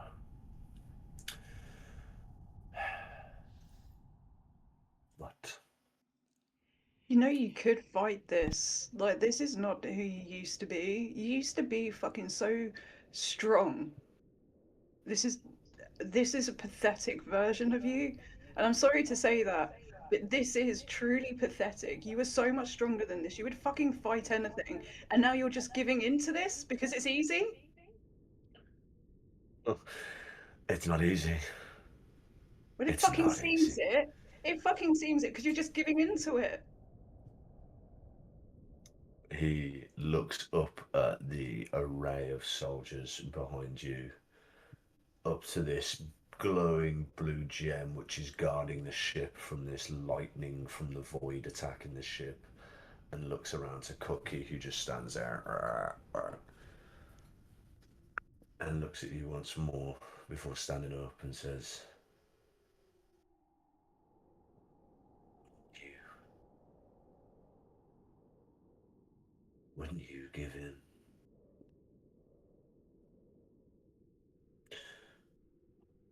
Maybe you're a better person than me. Maybe not." As he stands up and walks this way, and he says, "Right, the immersion is upon us. Brace yourselves." As you see now in ahead of you, if any of you were to look around towards the front of this ship, you would see this lightning subsiding, the blackness of the void turning grey. There is a blue hue as mists start to appear far, far ahead of you, but you approach it at a lightning speed, getting closer and closer. These blue mists batter the front of the ship as the crystals above like glitch and flicker for a split moment. I need everyone to do me a wisdom saving throw, please, as you are passing through a bulk of the immersion.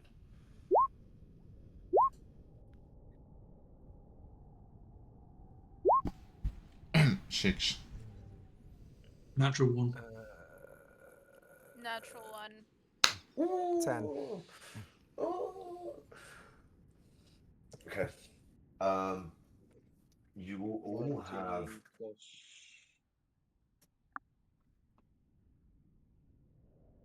6, 25. cool. Anyone with 14 or under will take That's not too bad at all. 8 points of psychic damage. Um, apart from the natural ones, which will take 16 points of psychic damage. I'm Um, out. you're out. I am unconscious. Cool. Nox, have you have dreams of you and your brother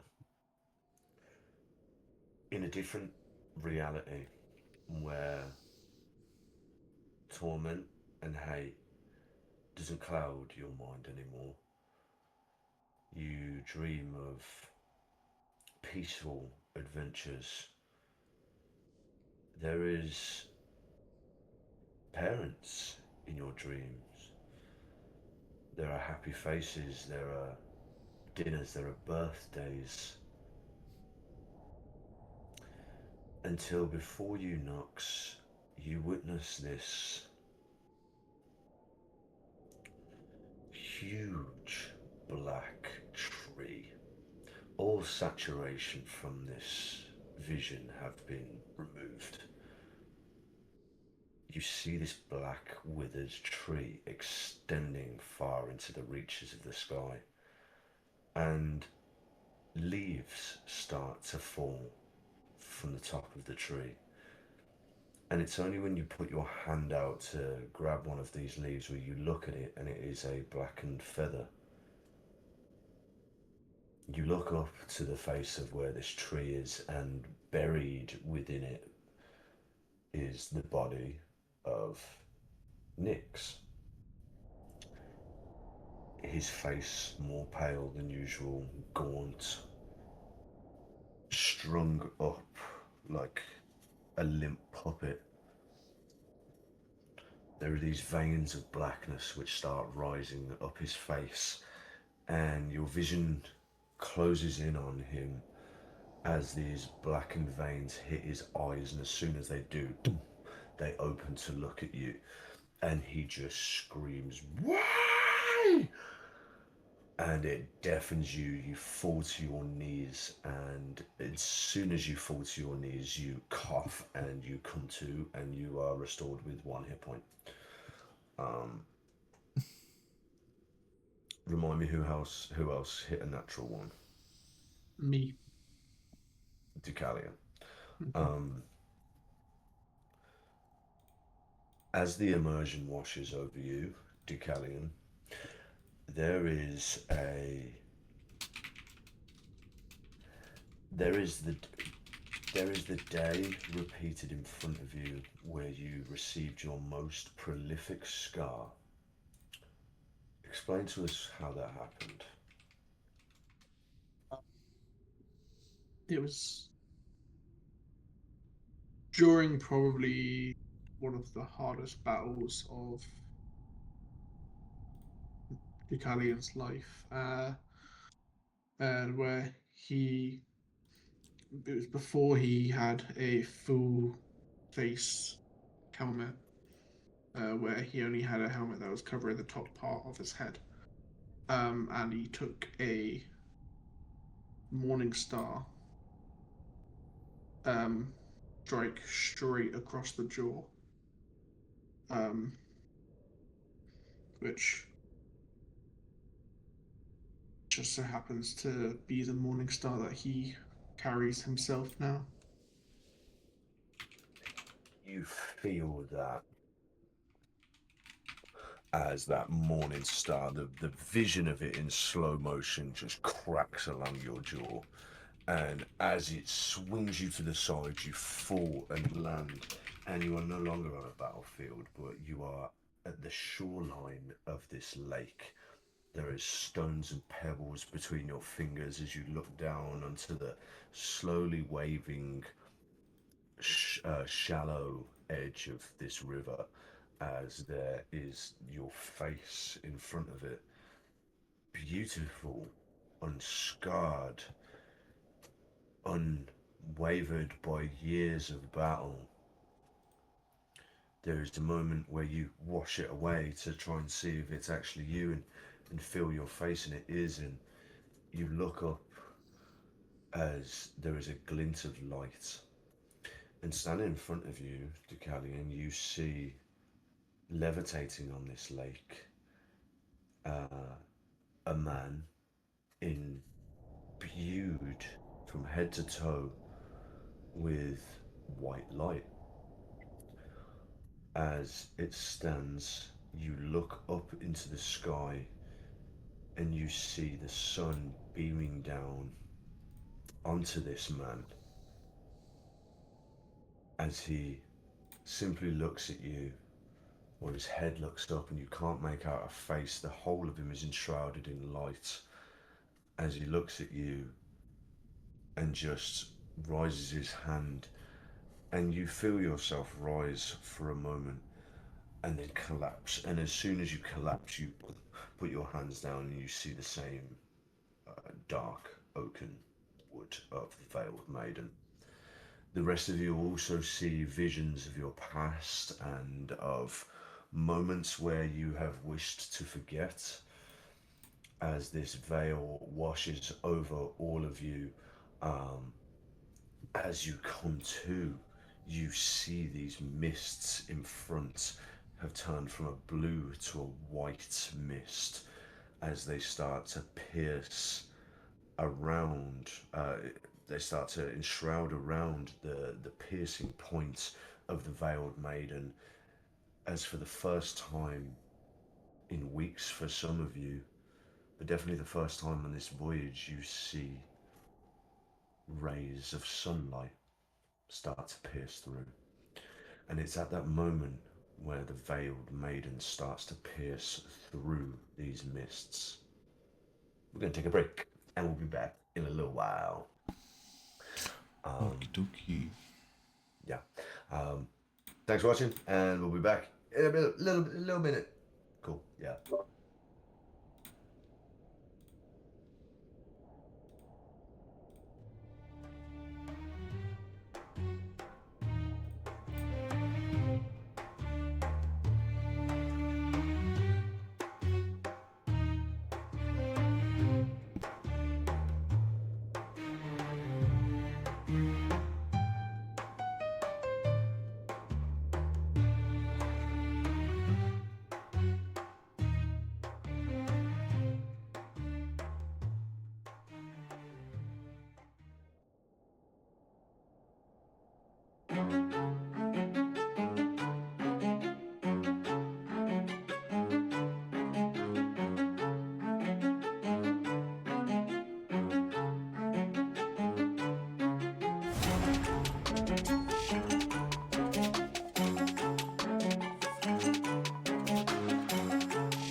Oof, TPK. That's a hard one. Hi, I'm Mike. I'm one of the co-founders of Nat20 Fest. We just wanted to make a short video to let you know what you can expect from your weekend. Here's my co-founder Josh to take you through a few of the things that will be on at the festival. Nat20 Fest will be made up of multiple areas. The first area I'd like to talk to you about is our fantasy village. At the heart of the fantasy village is our tavern. Our tavern will have everything you expect to come from a fantasy tavern. We will have food, snacks, drinks, everything that you need to indulge on in between games. Also in the tavern will be a small stage. The small stage will feature amazing artists such as bard music and poets. Moving out of the fantasy tavern will be our market square. Our market square will be compiled of vetted vendors. As mentioned on our social media, all vendors will be vetted to ensure there will be no AI and 3D printed slop. Moving away from the fantasy village, we go over to our gaming village. Our gaming village will feature multiple big top tents. Each tent will showcase a different game, whether it be D&D and TTRPGs, TCGs, and then miniatures. In each tent, we will have competitions, events, workshops, and areas for you to play your favorite games. Also in the gaming village will be small private teepees. In these teepees, you can book a time slot to game with your favourite creator. Moving out of the gaming village, we head over to our music area. The music area is compiled of 2 stages, an indoor DJ tent and a main stage. The main stage will start the day off with some amazing live shows from your favourite D&D creators, TCG creators, and much more. Later in the day, we will feature some amazing bands and top the day off with an amazing headliner. Over in the DJ tent, we'll have some amazing DJs playing music from early till late. This area will be an over 18 area, so you can fully let your hair down and be yourself. And then finally, to finish the night off, we have our camping area.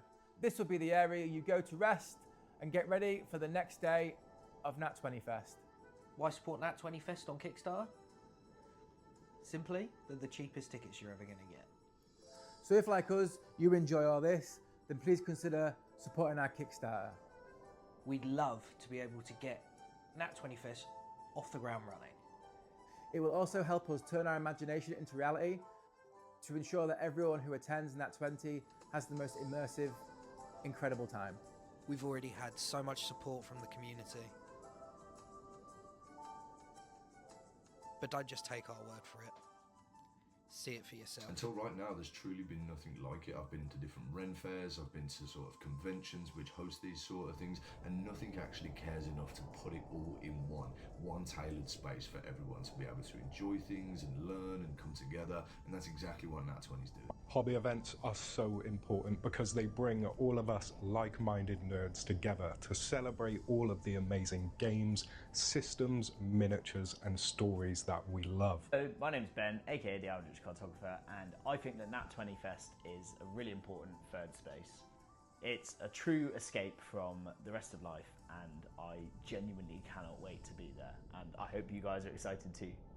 Besides, they're going to have a tavern there, so we're going to be able to talk about all the cool Dungeons and Dragons stories ever and get a little bit drunk, just a little. And we can't wait to see you all at Nat 2027. See you there. Love you. Giving people a space to thrive and be truly what they want to be.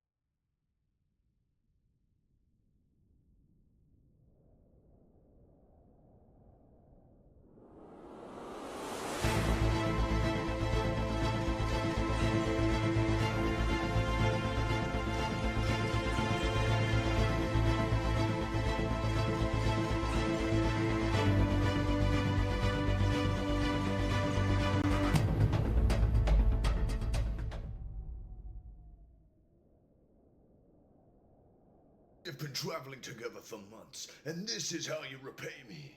How I repay you? Do you not recall how much I saved you in the last battle? We have been traveling together this whole time. We cannot begin to falter amongst ourselves right now. Nonsense! I won't listen to another second of it. Not if we were tasked to band together and collect the great crystal of Aracina.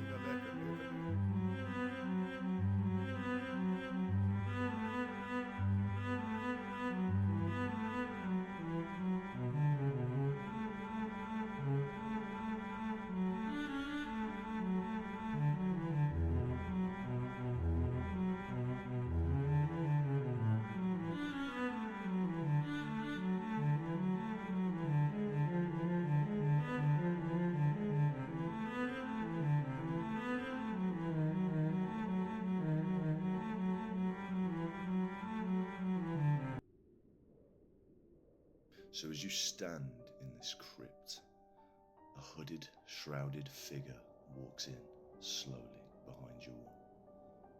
They slowly take down their hood and you see 2 beaming blue eyes staring at... What's his name? What? The guy, what's his name? Well, he hasn't told you yet. Okay. But he slowly reveals this cane, which has a raven's head. Is he evil? The guy, is he evil? Well, if you'd let me finish, yeah, all the candles in this crypt start to vroom, vroom, vroom, ignite, and then... Have we met him before? Shut up! Shut the fuck up! Let me introduce the guy. And then you can ask him if his name, and if he's evil, okay? Just Oh, no, don't cry. Just roll initiative. My barbarian roommate. Aaron. What? The time is 7 o'clock. It is time to play our Dungeons and Dragons game.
Cool. Right.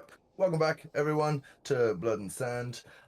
This is the session 2, and last we left off, friends here, our party members, were subdued once again by the Yankeshi forces after battling against 2 manticores in a very showmanship style to appease the Admiral himself. But he left not feeling very much, let's say, satisfied, as he is now missing part of his ear. Thanks to Yelena, after enacting a little part of her revenge against him.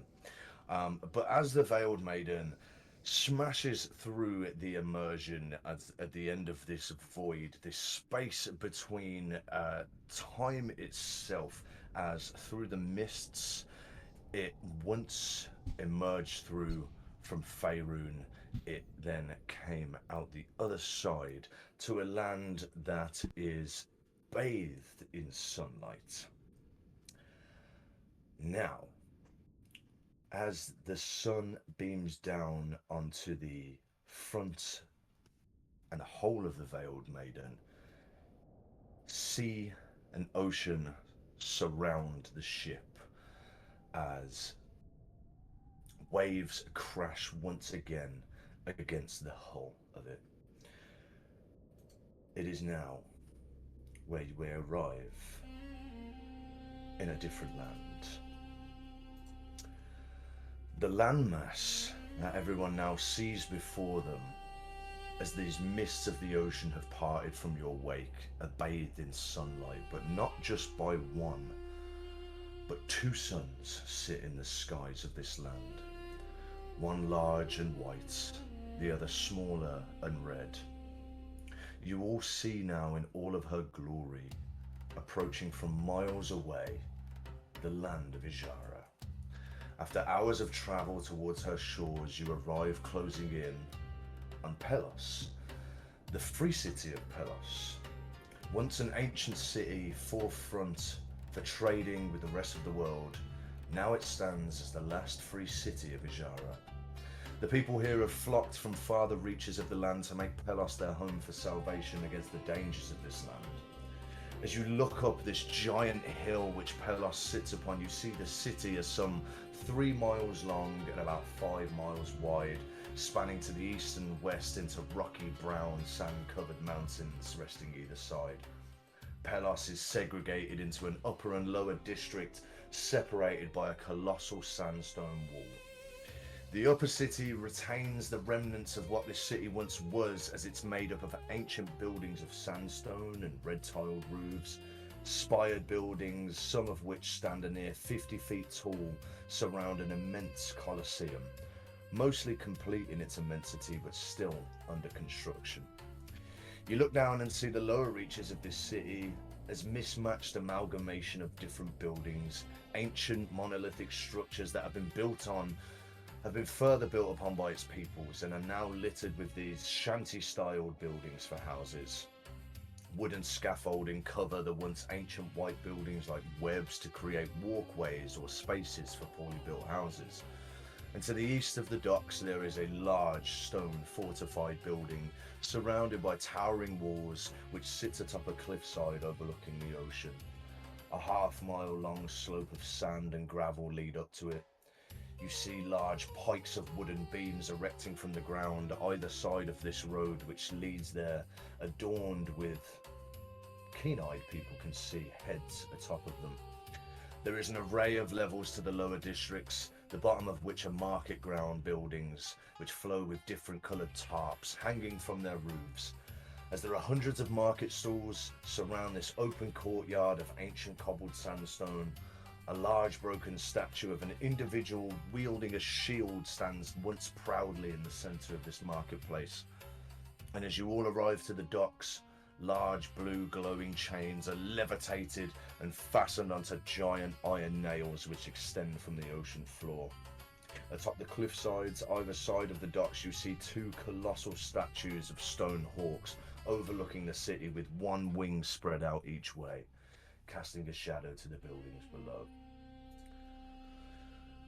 So, as you arrive in Ishara, and to Pelos indeed, this is what you see.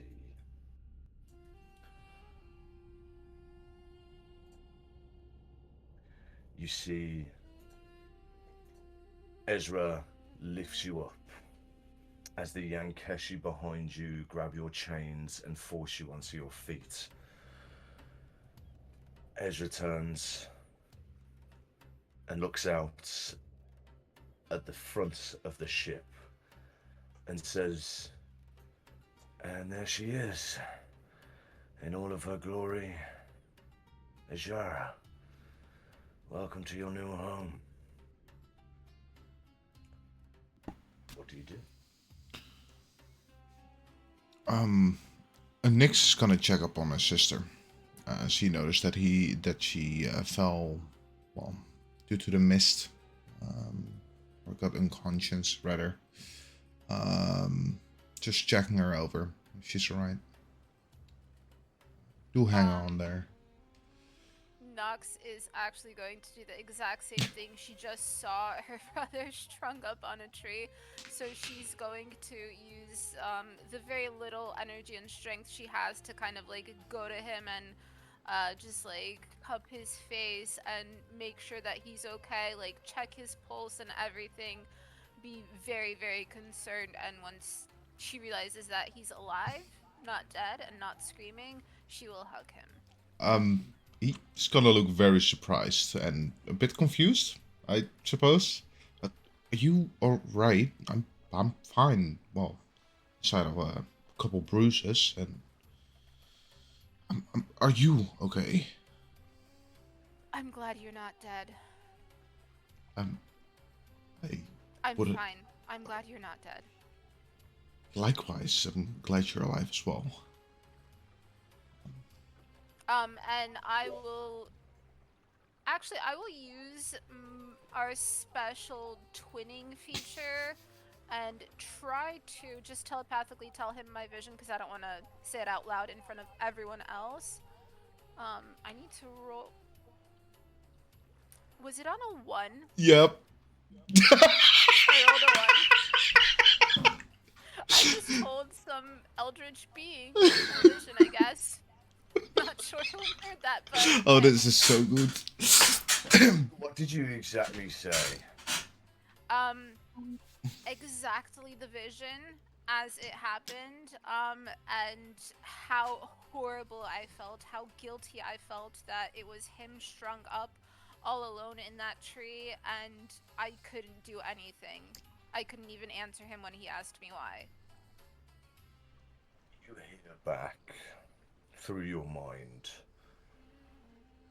a deep, guttural response which speaks in a tongue which you can understand. You hear, "There is much pain in you.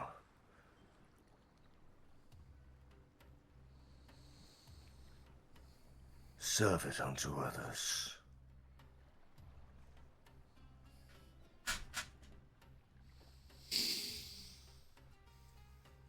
Sweet. I'm gonna do absolutely nothing about that at this very moment. So, Nyx does not get the message at all, right? No. Okay, cool. He's gonna look even more confused. The rest of you, how are you feeling? Deucalion, how are you feeling? Very hurt, but slowly, as I'm brought to my knees, am I still shackled? You're still shackled, yes. I just silently watch over the city that we're being brought into.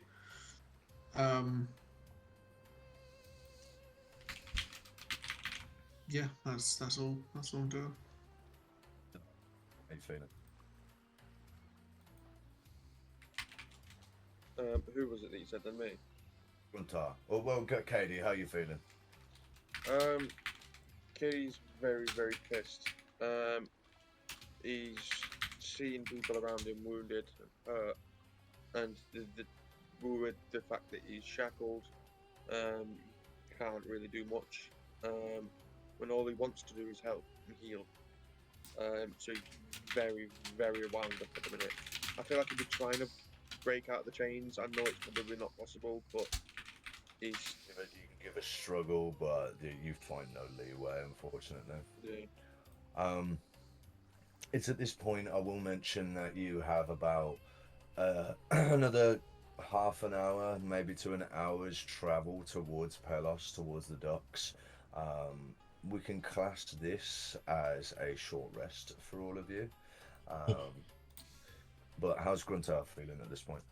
So Gruntar, he's actually a bit sad. He's actually a bit down in the dumps at the minute. He's not even really paying attention to this place that we're heading towards. He's looking at the horizon on the other side of the ship, because he's been a slave his whole life, and for a brief moment earlier when fighting on the ship, he had hope that he was going to be free, and that's quick, as you know, it's been snatched away from him again, and he's now just thinking about return, like going back into that life of slavery.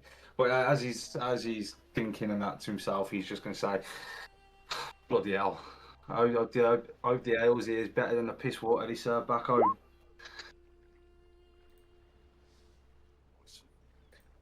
Columbia.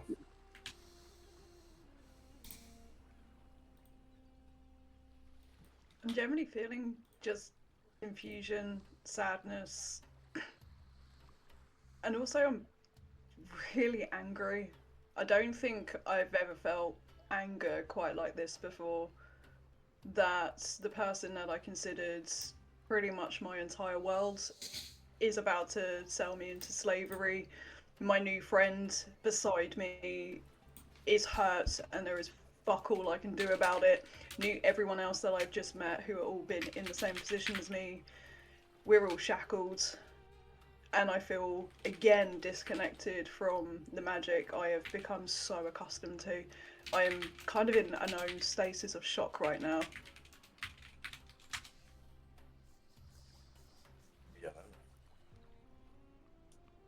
She is staring out at this world and thinking back over the journey that led her here.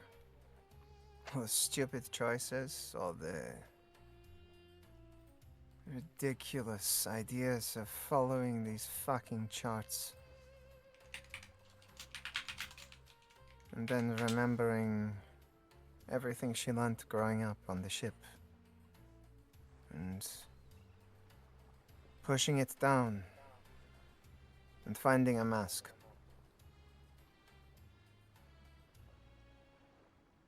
As you sail under these two suns beaming down onto this land, you see the Yankeshi are sort of starting to prepare things. All these blue portals are opening up as cages of other prisoners are brought out.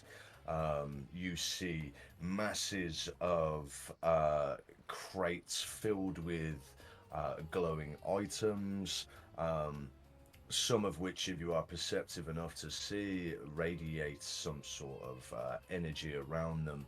You see huge cages being wheeled out of these portals with creatures inside that have been stowed in the hull of the Veiled Maiden. You see that there is one crate in particular with just a stack of corpses of adventurers just like yourselves who had tried to escape. There is a train that sort of like a train of cages which are brought out and linked onto each other with similar blue shackles, holding in very young individuals, children of different races, all with these collars around them that have a glowing blue gem on them, all of which look very scared within their own cages.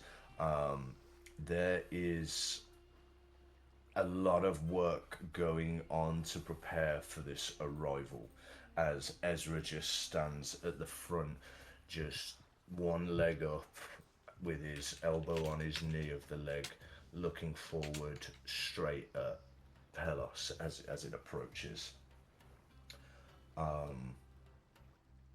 For around half an hour, you travel as the landmass of Ishara gets bigger, but the surrounding areas of it, obviously, as you approach, focus in on Pelos itself, and you do see these monolithic hawk statues that are leaning over the city, and it's only when you approach that you truly appreciate the immensity of how big these are, arching a somewhat 600 feet into the clouds above as birds fly overhead.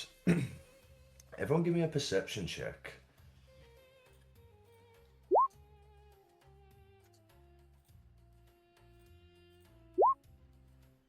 Dirty 20.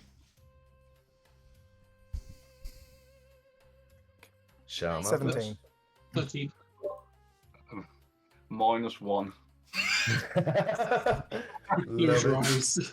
Love it. Yeah, sunlight's just blinding your eyes at this point in time. Nyx, looking up and around after making sure that Nox is okay, and she does the same for you. You look to these suns above you. Nothing like you've heard or seen before. Faerun has but one. So understanding that you are not only in another place, but perhaps another realm, sets into you as you look to the light of the largest sun. And you see this hawk approaching, flying over the front-facing part of the sun. And as you focus your eyes, you would see the color of this hawk is a bright gold. Like not like it has a sheen on its wings or anything like that. The genuine color of this hawk is gold. As the sunlight catches and bounces off it as it flies straight in front of the sun, there is this flash where you sort of have to avert your eyes from it, and that hawk just disappears completely.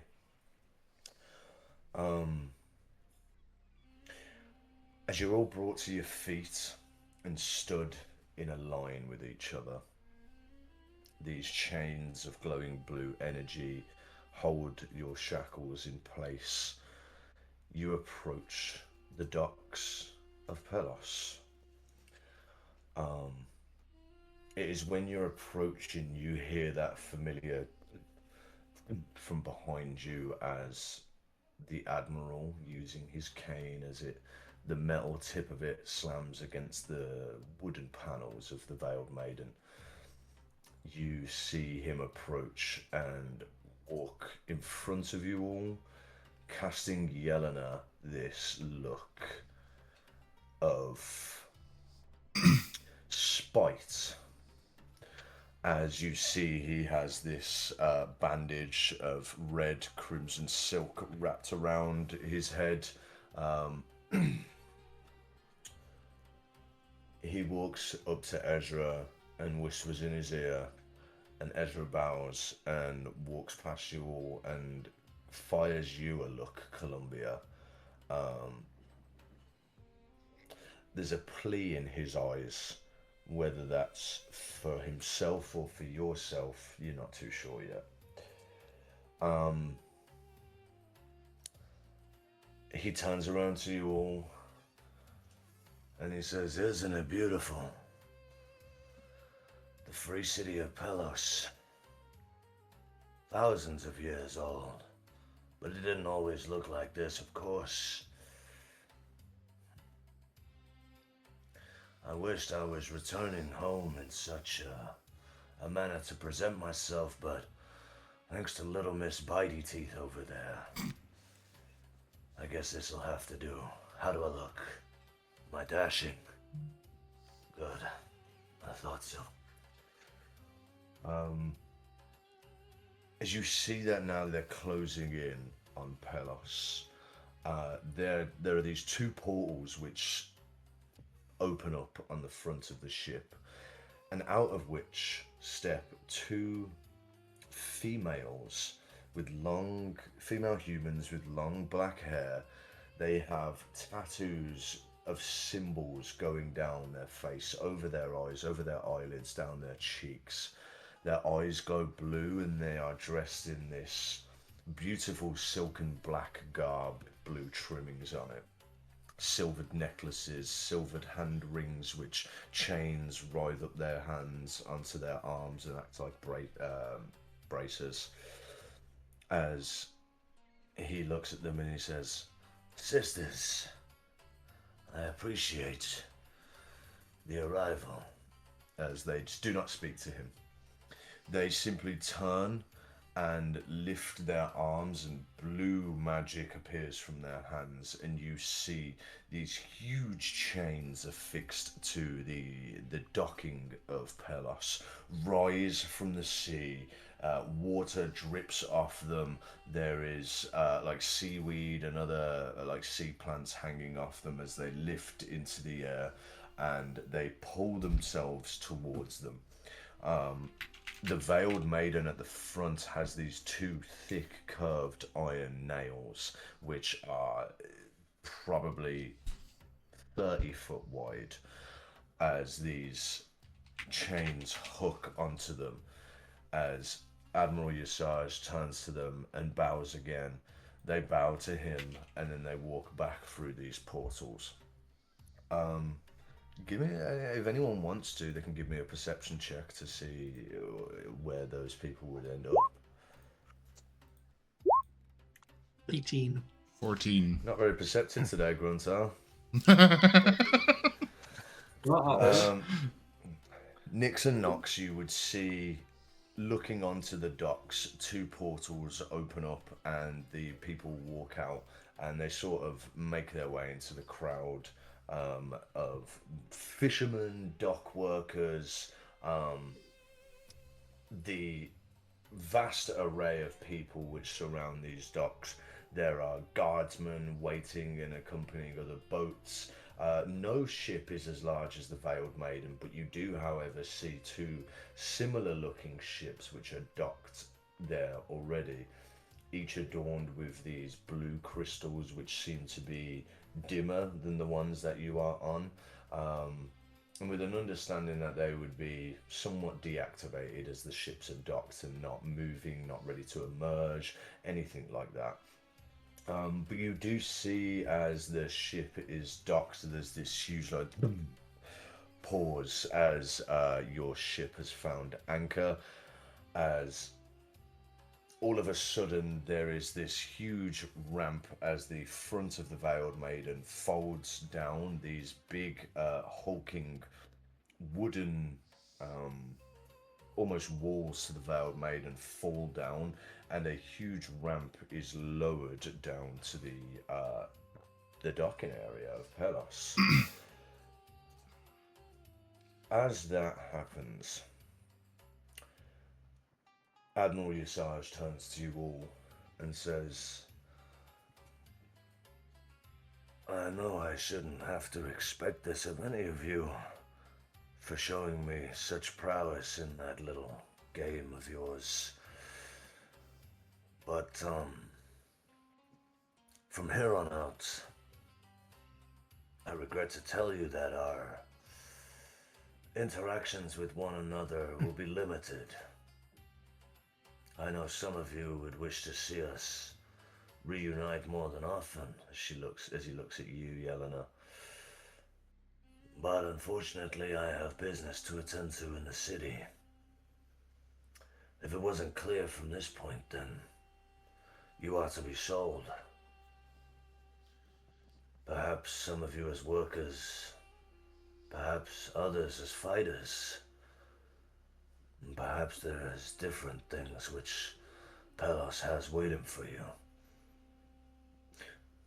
But I truly believe that every single one of you is deserving of the price that you fetch. It's been, as he reaches to his ear, which is still bleeding a little bit, he sees a bit of his blood and he runs it through his fingers.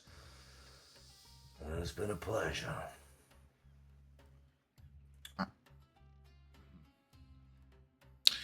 I just lick my lips at him. I think if Nix hears this, Nix would attempt to stand up and just lower his head and wait whatever is next. The Yankeshi bandits behind you pick you all up to your feet, maybe with a bit of a struggle from some of you, but you do all get to your feet and you're in this sort of line chained together, as Admiral Yesaj is the first to step down onto the sand cobbled stones of Pelos, followed by some of the Yankeshi pulling big blue chains behind them, big magical chains, as there are cages which are on wheels, wheeled down. The full force of the Yankeshi crew are unloading people off the ship. It seems, looking around, that your group and a few other captives had survived the immersion. Monsters of which weren't curious enough or intelligent enough to try and escape the rooms which they were held in when their cages sort of deactivated. But you do see them now re-enslaved, as they are surrounded in these huge cages that you are all very too familiar with, of blue energy. Do we see the big tentacle thing from the lowest part of the ship? Give me a perception check. A natural 20. Nice. Not only do you see the Zorn which now, as the sunlight's glowing on it, it's sort of retracted into itself, as light is not its greatest ally. You see this god ugly creature in front of you with all these tentacles, and at the end of his tentacles he has like an eye within the clutch of their hands with like teeth going around it. You see like 10 or 15 eyes which are like stacked all over the body. You also see a group of gricks which are stuffed into this smaller cage as they're sort of like just sort of there's this guttural sort of sound that are coming out of them as some of their arms stick out of the blue cages as they're all like stuffed into this smaller cage. You see as this train goes down in front of you, yeah. I would like to actually, because I would probably still be wearing like some of the Yankeshi clothes, just take off, I don't know, a cape or like the shirt part of it with my clothes still underneath, and kind of try and throw it over the cage of the Zorn to give it just a little bit of shade. It's not going to fix the problem, but it's going to maybe help it. Nice. Give me a I don't know, an athletics just to see how good the throw is. Give it me with advantages. That's cute. 18. Thank you 18. for the advantage. You do. It takes a bit of a pull away from whoever's behind you, but you manage to throw it up, and it sort of lands a little bit, getting caught on one of the top sort of metal prongs. And you see that there is just this slither of a tentacle sort of thing, which appreciates the shade of what you've just given it. You hear this like as it moves past.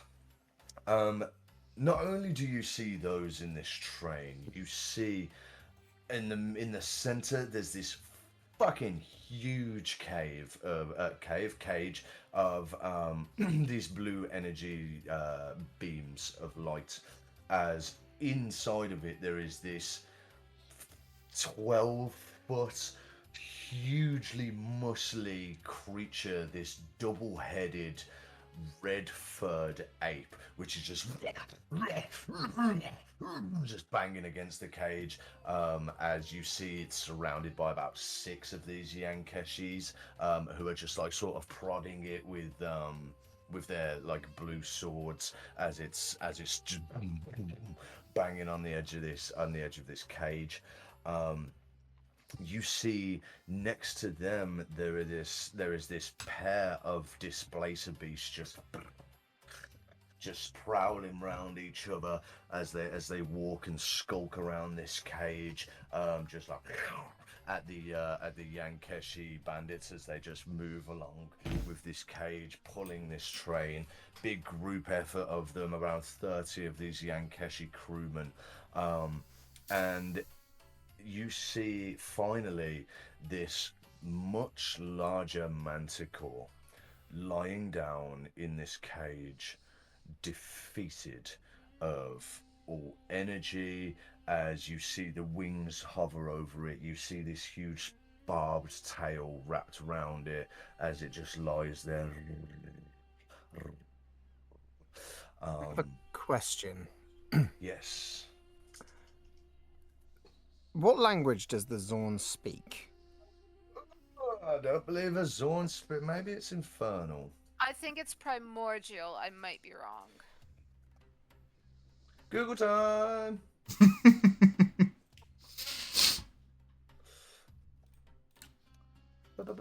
Common and Terran, which is a sub-dialect of primordial, right? It is indeed. Yes, it is. Which I speak. Okay. What has the Zorn been saying this whole time? There is a singular word. There are 2 words that come from it, as it sort of, it doesn't speak. It has this huge fleshed mouth with these teeth, but you see that as it speaks and almost just like sighs and huffs as it goes past this. these tentacles on the end of the hand sort of vibrate and open as you hear a simple sentence of home, where home, home, where home, where home. As it's going past, I'm going to just like moaning very guttural primordial, which in the way I'm doing it sounds a bit like I'm just humming a song.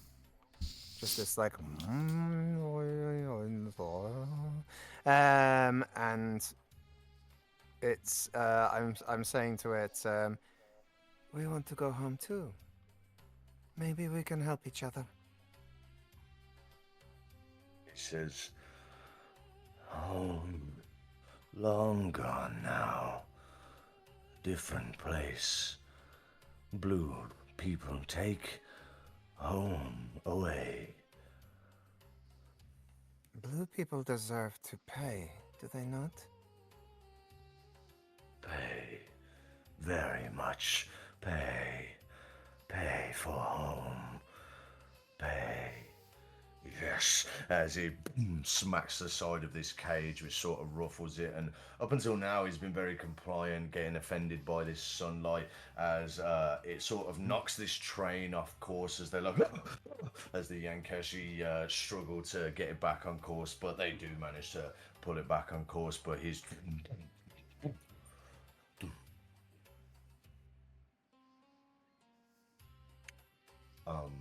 anything from anyone else? I was still shackled. What was that, sorry? I was still shackled.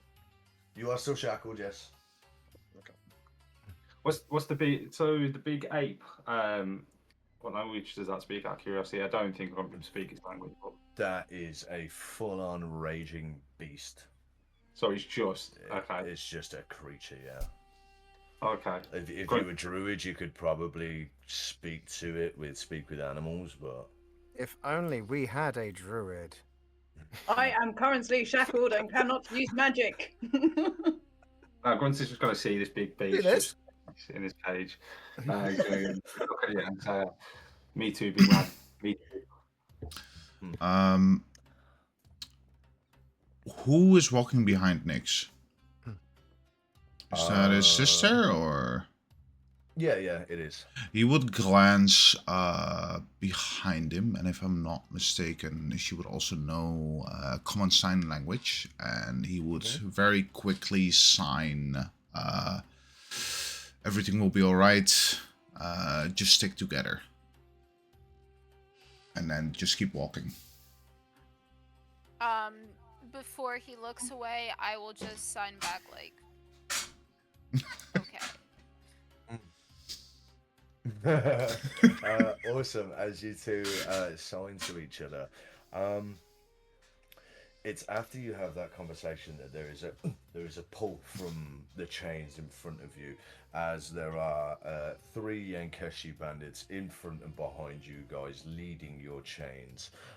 Ezra sort of walks somewhat to the front and left, but there is this like awesome parade moment where Yesaj sort of walks in front with these monsters behind, and you guys following that as you all walked down from the ship, the Veiled Maiden, leaving her for now, perhaps, or perhaps very, very well for good, as your feet for the first time in weeks, all of you in weeks, find solid ground.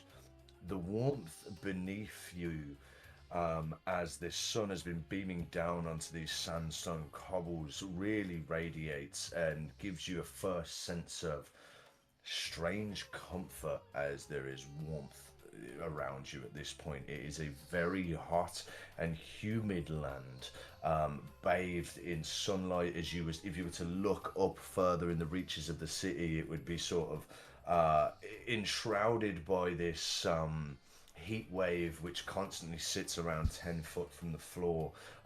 If it wasn't for the kicked up dust of just the city life that is bustling throughout the lower reaches of the city, you would probably see it as just like this shimmering sheer of a heat wave. It smells of salt water and sort of fish rot down here on the docks. There is a heavy taste of metallic impression as these huge nails stick out of the sea.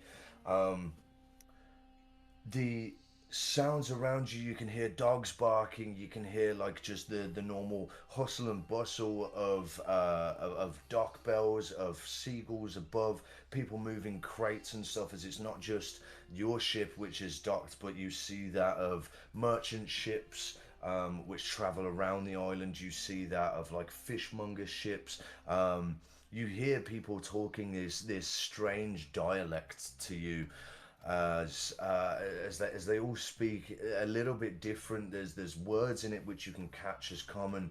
You see the people around, and they are races of all kinds. You see dragonborns like you, Katie. You see orcs and half orcs. You see elves, half elves. You see some races which perhaps none of you have ever seen before. There is it's predominantly made up of like humans. There are probably like one or two gnomes. There's this one gnomish sort of dockhand, or he seems to be like a staff, a dock staff member, as he's sort of just whipping people as they stack things onto his boat a little bit. There is this almost eerie unsettlingness to looking up and around, and you see standing on these sandstone walls which are looking over the docks, you see like kids running along and trying to like push each other aside to get the best view possible to see the new arrivals in Ishara, as they're like and as they whisper to each other and shout and sort of like wave at you, not really understanding or grasping the severity of what's happening to you guys. You see that there are just like workers, like merchants and stuff, like people that are coming to and from to buy fish or to sell their wares and stuff.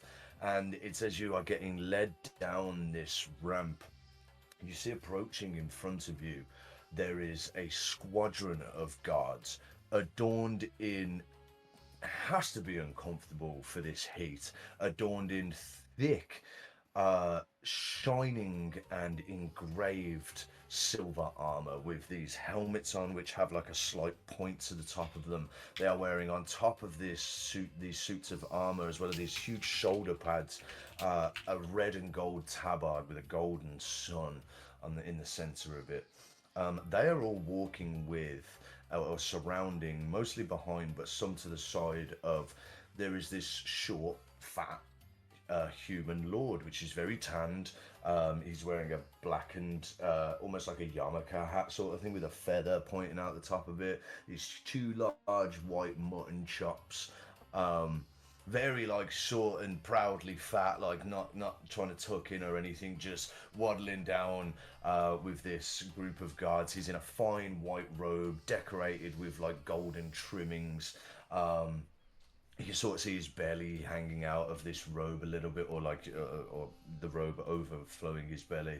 And next to him there is this tall and quite skinny for a Goliath, this very grey-skinned, dark grey-skinned, due to the sun that had been hitting. This Goliath with tattoos all over him, and he wears a similar colour to the Lord. Instead, he doesn't have a robe. He has this sort of like, I guess you could say it's like a waistcoat, a white and red waistcoat, which is cut off at the arms. And wearing these sort of like genie pants. They're like sort of MC Hammer looking fucking pajama pants.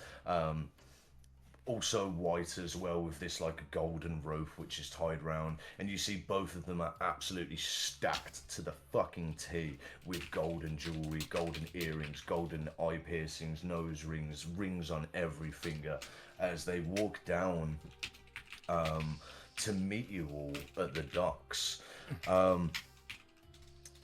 You are a bit of a distance from where Admiral Yesaj is, but you see a wide-armed greeting from this fat lord, as you would hear on the wind, as all the dock sounds were around you. You would hear Admiral, welcome home. The city is made brighter by your presence. As you hear Admiral Yesaj go, Rubitrus, wonderful to see you, old friend. It's good to be back on solid ground. The Lord looks at all of you, and then behind to see these cages being unloaded. He looks to see all these fucking monsters and creatures being pulled through, and he goes, I see you have been busy, my friend. Living up to your title now. And he like budges him in the stomach sort of thing, and he goes, is that from one of your lady friends? And he points to his ear to see it bleeding a little bit down his neck as Yesaj turns around and goes, I guess you could say that, yeah. It's at this point where he sort of puts his arm around the Lord and walks with him a little bit. If anyone wants to hear the rest of their conversation, give me a perception check and let's see if anyone does. I also have another question. When you were describing like what races and stuff we saw, were there any Shudder Kai like that we could like see? Roll the perception check and we'll count it on in with that if you did see any. 18. I also wanted to ask if there were any tieflings about. There are tieflings for sure, yeah. You see some of them working to dock hands and stuff like that. You see some of which are... There is a specific tiefling which is standing and watching with his like back, with his arms folded and his back against this like broken statue, watching people come in. There are other ones which are working and pulling in the items that are being loaded off the Veiled Maiden itself. With a 10 grump, you see elven kind around with the dust, how it is quite thick in Pelos. Trying to understand if they are Shadar Kai is difficult. But there is something that like sort of crosses your mind that like if there would be anywhere, there would probably be within shade. But understanding the amount of races and species in this place, it's a likely possibility that there would be, but you don't see any in your vicinity. I rolled a dirty 20 on my perception. Dirty 20. Okay, cool. So it's an 18 above. Who got an 18 and above for perception? Katie Knox, Ducalion. Did Columbia? Did you roll? Yeah. Oh. Elena? I did, yes, and I got a 19. I got an 18. Oh, okay. Awesome. All right, can we just stop this for a sec? It's not Yelena, is it Elena? No, Yelena. Yelena. Someone said Elena then for a second. Oh, I might have just like I mumbled it with my like I had my like finger on my lip. Okay. That's fine. I was like, I have not gone this far into the campaign by calling your character the wrong name. That's fine. Anyone with an 18 and above, you see that there is a sort of lean in with each other as you hear, a good catch indeed, Admiral. But I trust you don't return empty-handed for us. Not every day the promise of a silver dragon heart is given. There is Azura to be made in such commodities. You see Yesaj looks around at you all, anyone who would be looking or listening, and he leans in. Oh, let us speak somewhere a little more comfortable, perhaps over some good wine. My arse yearns for a good cushioned seat. You see the fat lord sort of chuckles and goes, of course, follow me. Admiral Yesaj calls over Ezra, who is standing next to you all, and as he walks over, there's this gracious bow to the Lord and to the Goliath standing next to him, and the Lord doesn't bow, but the Goliath next to him just gives a small arm behind the back, one over the chest sort of bow. And you now see that this Goliath is wearing this blue gem around his neck, and he has a quick talk with Ezra as Ezra turns around and like places his hand out, sort of presenting you all, as the Lord sort of looks and whispers into his ear. The Goliath looks at you all and with this sort of, he crosses his arms and he sort of like strokes his chin a little bit, and he goes, and then carries on speaking to Ezra. They sort of lock arms and embrace each other as Ezra walks back over to you and whistles. The Yankeshi then continue to pull you forward as you watch Admiral Yesaj and this man that he's just met, this like quite fat Lord Rubitrus, walk off into the lower reaches of the city with this huge squadron of guard around them. You see Ezra looks back to the Veiled Maiden and gives a huge whistle, and you see Cookie sort of climb up on top of the Veiled Maiden's the sails of it and this huge pole as he whistles, and you see her fly straight overhead, straight into the city, towards the upper reaches of the city and completely out of view as clouds take her form. With that tiefling that I saw leant up against that wall, can I use the wire for the earring to cast message? You are still encased in these shackles, so any magical abilities will be taken from you. Okay. Because you said Unfortunately. dampened, I was like, okay, maybe they just like halved or something like that. Yeah. Anything like that, like if it's a cantrip, then it'll be like an Arcana roll sort of thing to see something like that. In fact, you know what? Give me an Arcana with disadvantage, please. Okay. Grunter has a question after. You what? So Grunter has a question after. Yeah, go for it. I'll let you do the roll first. Cool. 15.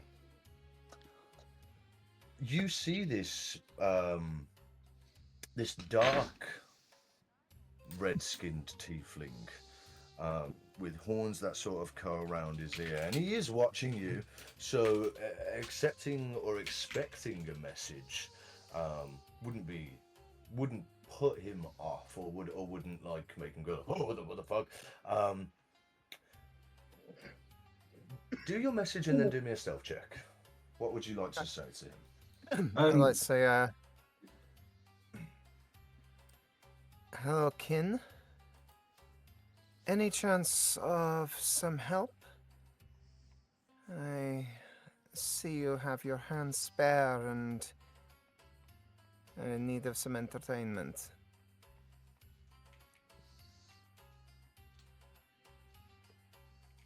Stealth check.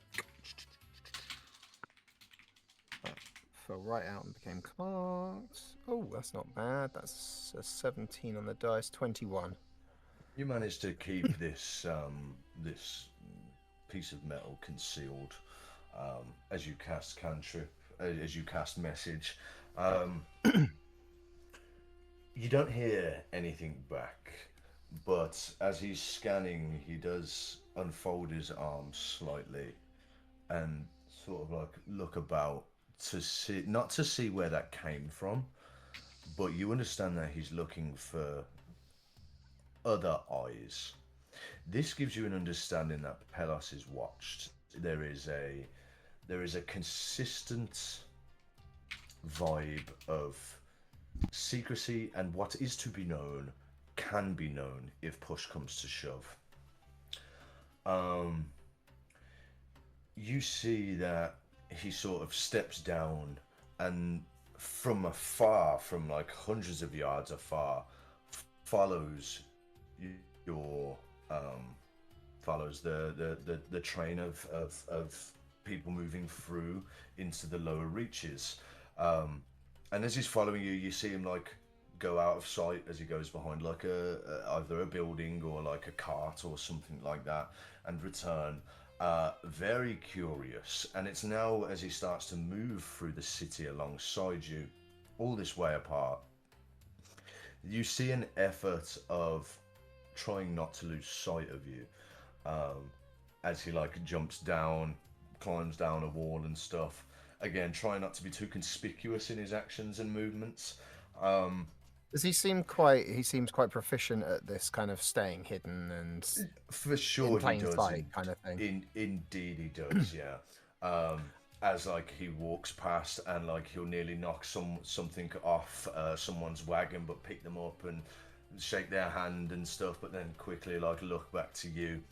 You see, he has these tattoos of snakes wrapped around each arm from afar, but based against his red tiefling skin, you see these black snakes race around each of his arms. And he gets to a point where the ramp you are on is from the docks, so you've come down, and the ramp you are on's leading up.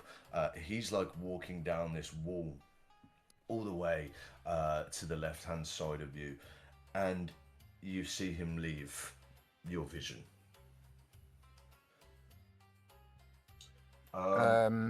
If at some point we had stopped, I'd like to maybe like using my sharp tiefling nails, like try and carve into a post or something, like some very quick thieves' cant symbols for him, just to say, keep following.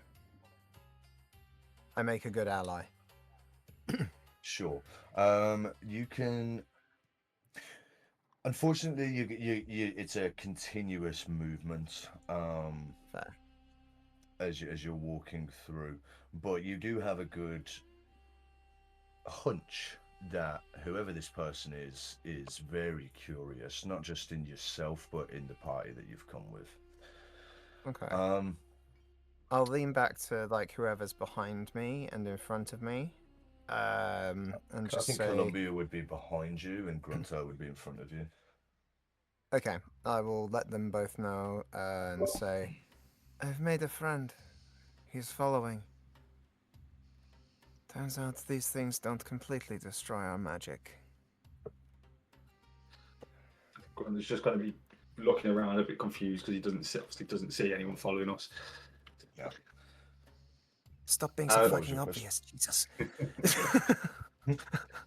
As she's after you, sorry. No, go on. You go.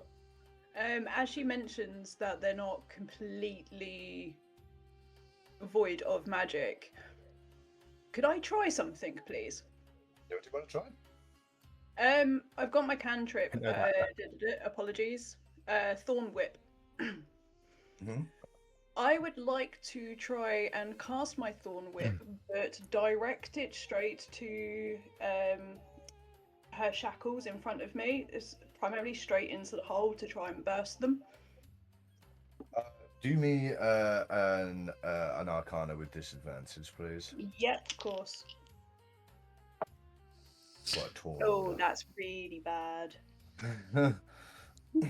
This might not have worked at all. Today, what's my Arcana? Yeah, that's only a 9. You're sort of being pulled at a quickened trajectory, going uphill. It's hot, it's sweaty here. Do you know, there's a lot of stuff that's going on. You do sprout these thorns, and they just sort of wither as they can't really form too strong. You feel a strain against you, almost around your wrists, as your magic's coming out, but they're trying to nullify it as it's producing. Grunter, what was it that you wanted to do? I know. Grunter can't help but keep looking at the giant Colosseum in the background, and he's very curious if it's a gladiatorial pit, and if maybe that is a really popular thing here. Like he's from a much smaller town with like a small, which is a very smaller fighting pit. So he's really curious about that. Has he heard maybe anyone talking about it as he's walking through where we're going, or any indication to know if that's what it is? Either just do me an intelligence check.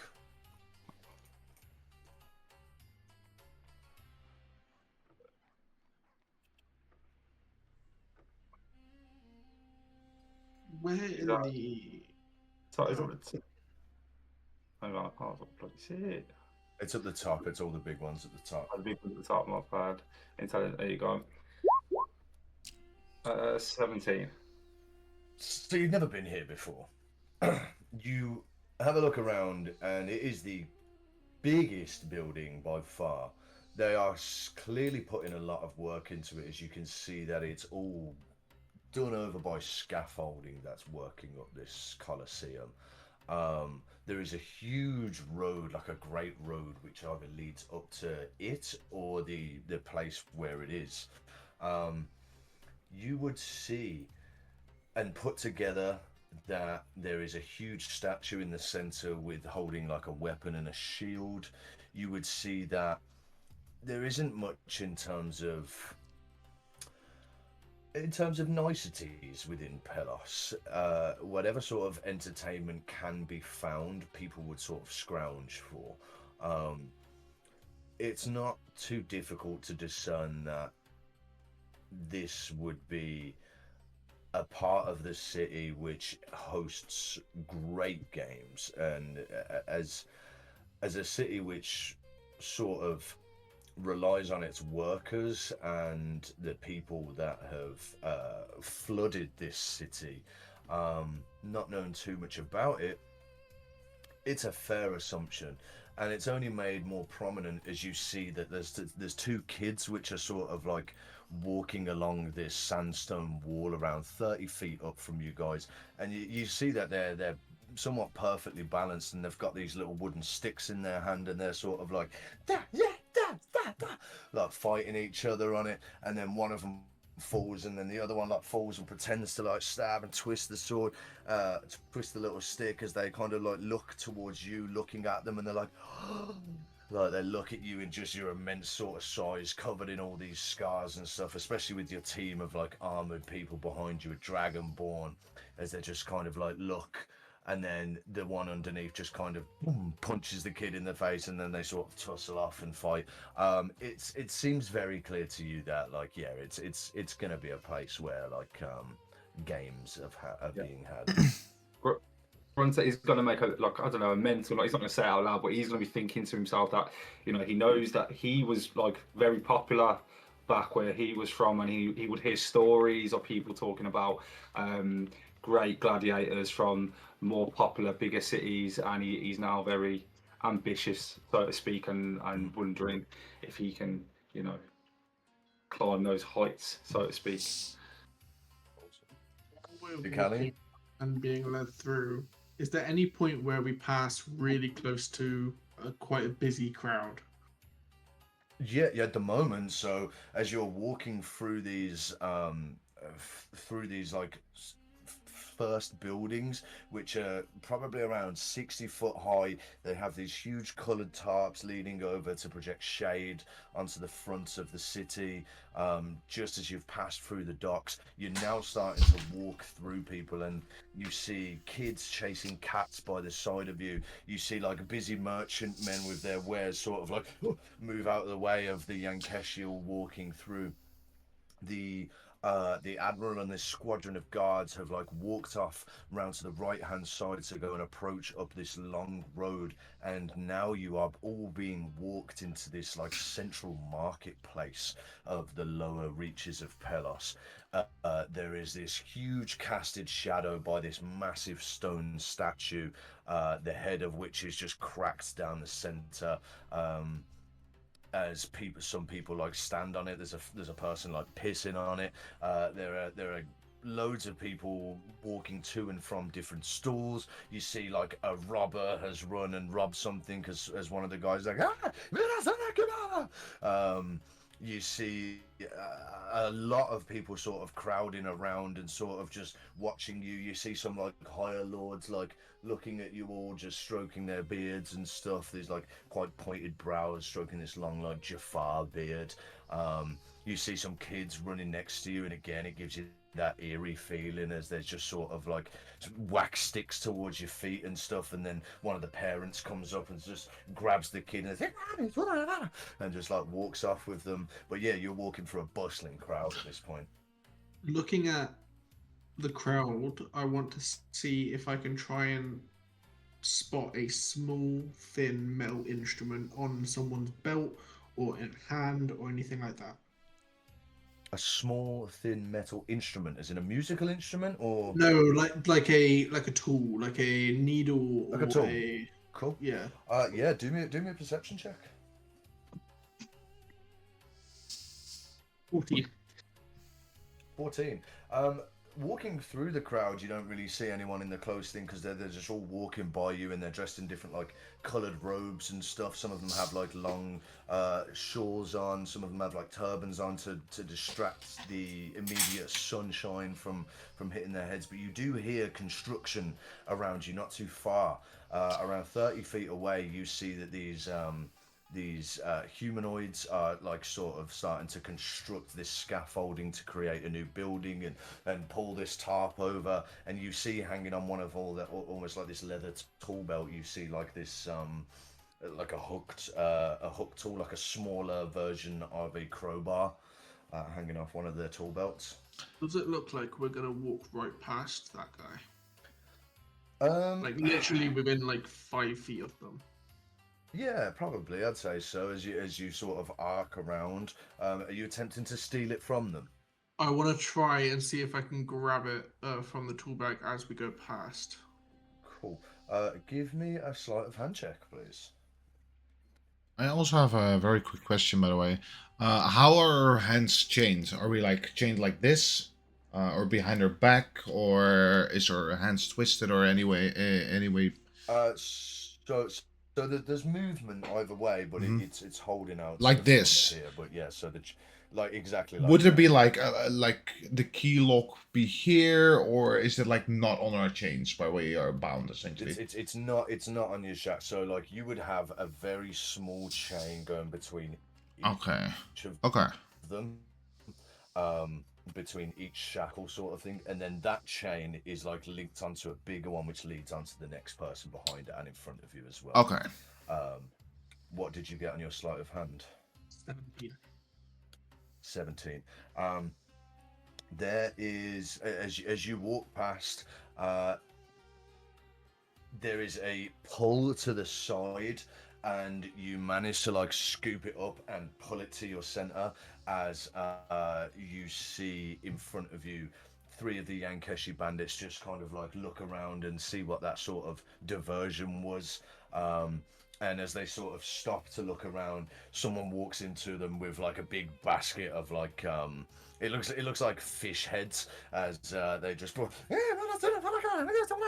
as they sort of like pick them up, but the Yankeshi guy just pushes the man out of the way, and you guys carry on walking. But you do have within your hand this hooked metallic prong. While we're walking, whenever I notice the Yankeshi aren't looking in my direction, I want to try and subtly slot the little crowbar in between the chains and start twisting it to try and leverage it and see if I could maybe use it to break it apart at some point. Sure, yeah. We'll make a note that you've started to wedge it in and getting ready to turn and slightly turn it. Where is Deucalion in like the sequence of our party? Let me just have a look onto the other one because we didn't really sort out a marching order, but it goes you, Nix, it goes Nox, Nix, Columbia, Deucalion, KD, no, it wouldn't, sorry. It would go Nix, Nox, Nix, God's sake, I'm Nox, Nix, Deucalion, Columbia, Yelena, Grunter, KD. We have it written down here. You know that, right? We do.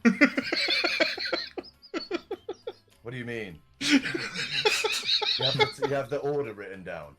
No, like the names on our cameras. Yeah, I know. I can literally fucking see, man. I only have one screen. I have 2 big screens so I can see your beautiful faces, but it puts me off. So, my question is how many, like, is Deucalion behind me or no? I'm sorry, I got confused. That was a lot of names at once. Deucalion is not behind me. Deucalion is behind. No, so behind you is your brother, and then behind him is Deucalion. Okay. Would I have noticed that Deucalion is doing little teeny sleight of hands? Give me a perception check.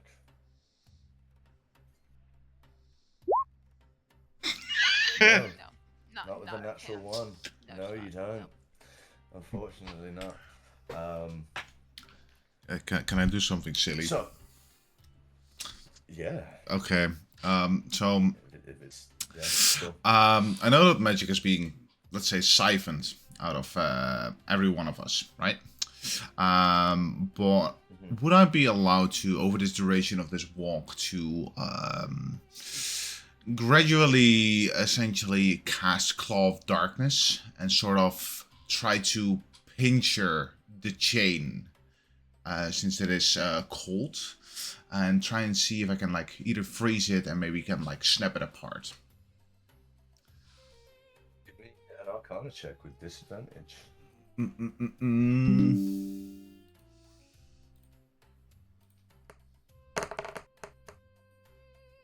Oh, I hate my life. It's a 4. I don't know why it didn't pop up. It was 4.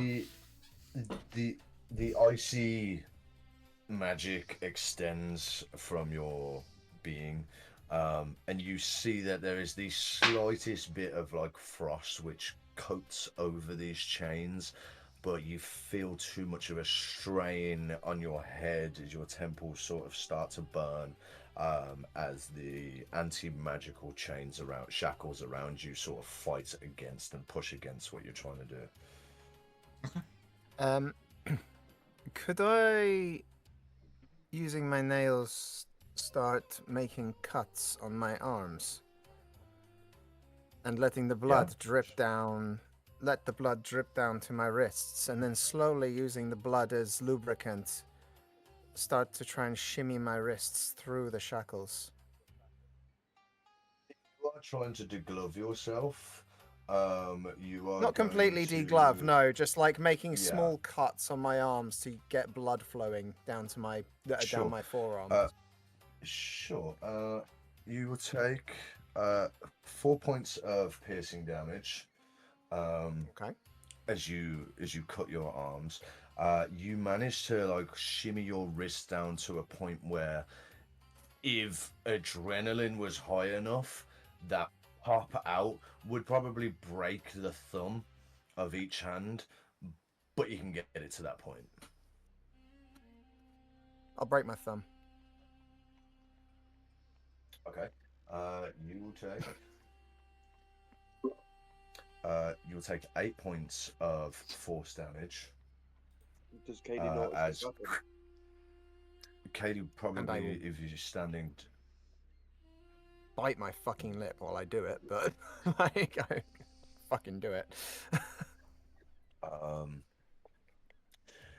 Katie would notice. What does Katie do? Katie just probably just watch it and just, like, at this point, Katie's noticing people are a little bit hurt, and some people are hurting themselves for weird reasons, and Katie doesn't quite understand why, so he's just sat there a little bit confused. Heal his thumb back. Yelena, give me a stealth check with disadvantage. Sure. How many Yankeshi are specifically around our party? There is around 12 around you. So there's 3 in front, 3 behind holding the chains, and then like 4 or either side, so about 10 actually. 15. 15. No one notices this action, but there is a slight pause in the center of this as you do this and really try and hold that, like that you grit your teeth and you try and hold that in before getting pulled on. You do feel like a thump in your side as one of the Yankeshi like sort of elbow you in the side to carry on walking. It's at this point as you're also Do I manage to get my? Do I manage to get my hands out though? You've got one hand out, but you're sort of holding it there Okay. in the shackles, ready to go.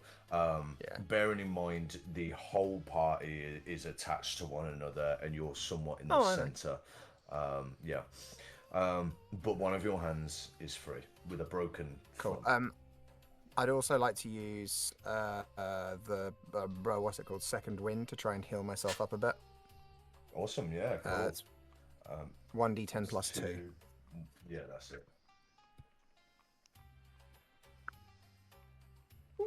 So 11 hit points back.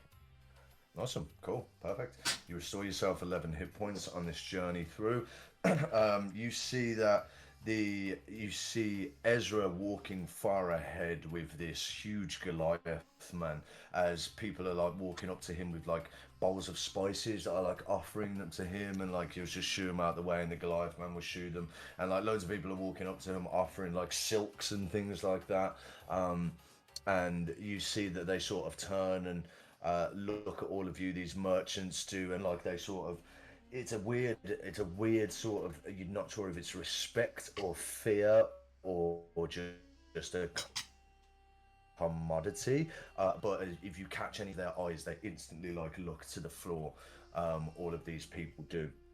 As you continue walking through, it smells terrible in these lower parts. It is very much a shanty part of this this city. The smell of incense being burned to mask the smell of like blood and feces. There is a very humid piss smell as you're walking through. You can hear like the tings of iron hitting against like anvils, if you can smell that like raw iron smell. But there is an occasional whiff of like a floral perfume, as like lords and like lords' daughters will walk past with people holding like umbrellas above them so the sun doesn't hit them, and their face is like covered in like silken shawls, and you'll every now and then get like a hint of like an incense or a perfume amongst all the sweat and spices of the food stands. As your chains are pulled through this crowd of people, merchants, lords with their house guards, poor civilians, children will like stand on these walls just watching eagerly. There are some balconies of these sandstone roofs which haven't been sort of like allowed to be built on by these like scaffolds of people's houses that like lead onto other structures, which have these like really beautifully woven sort of silken shawls, where you can see inside there's some like nicely built chairs, like wooden chairs, and like silhouetted figures of like lords and ladies that sit and watch the marketplace. As you are led through round to the back of the marketplace, where stands this huge like 50-foot wide stage, effectively, which has these like shawls covering it, and you see standing on this stage are a few very malnourished slaves in shackles, with shackles around their throat. As you see this dragon born man who's like shawled, he's got like, he's green, he looks very like sort of hunched, is sort of like moving them to the side, picking their chins up and opening their mouths to see their teeth and stuff like that, and just looks as they are dragged down. You see this giant set of wooden stairs which sort of curves round to this stage, and you're all led up there by the Yankeshi. Ezra again at the front with this Goliath in front. They sort of lock arms again. The Goliath walks off to the front of this stage, and Ezra leads you guys round to the back, and you can see, to everyone else looking on this courtyard, you would all be enshrouded by shadow, darkness, as these tarps block out the main part of the sun. You can all give me a perception check now, just to see what you see. Natural 20. 19. 16. That one. 14 or higher. You see now around you that as you've walked through, if you were to look forward from the like northeast where you guys emerged from the docks and walked around this whole thing, you would see that the attention of this Goliath getting on stage is now creating somewhat of a crowd, as people who would be interested in the new arrivals coming from the Black Fleet, or more importantly the Yankeshi, they would be starting to gather and create a crowd. The guards of the city would definitely be sort of taking more note of the oncoming crowd that's building together and sort of fortifying themselves, so in case anything kicks off or anything goes wrong, they're first to call. You see above you there are huge sandstone buildings which are littered with these silken tarps, like I was saying earlier. But with anyone who got a 16 or higher, you would take note of there are poles which have banners on them, one of which has the image of a black scimitar which curves with like smoke veiled around it. There is another with it's quite a large, almost like a kite shaped banner with a golden sun on it, which is sort of like dripping these feathers almost from it. You would see there is far in the distance a smaller, sort of lower down hut section, also covered in this tarp, which would have this square or like rectangle banner of a red viper on it. But Columbia, with a natural 20, you see all of this, and you see one thing sort of catches your eye, and atop this statue, this broken statue, which leads some 70 feet in the sky, sitting on the shoulder of it, perched on the shoulder, is a completely gilded golden hawk. Beak in plain as day. The beak, the talons, the feathers, the breast of it is all solid gold, or a shining gold. And you stare at it until Ezra walks in front of you, and as he leans down, even though it's Ezra in front of you, you'd probably try and just like see what the fuck that is, and it's completely gone. Ezra looks at you all and says, "I've only been here once before. If you do not wish to die a slow death, I'd play nice. If the guards don't kill you first, the Arcanist will do a good job at burning you alive." As he points to the stand above, and you see it he points to the kite stand with that kite banner, which has the golden sun on it.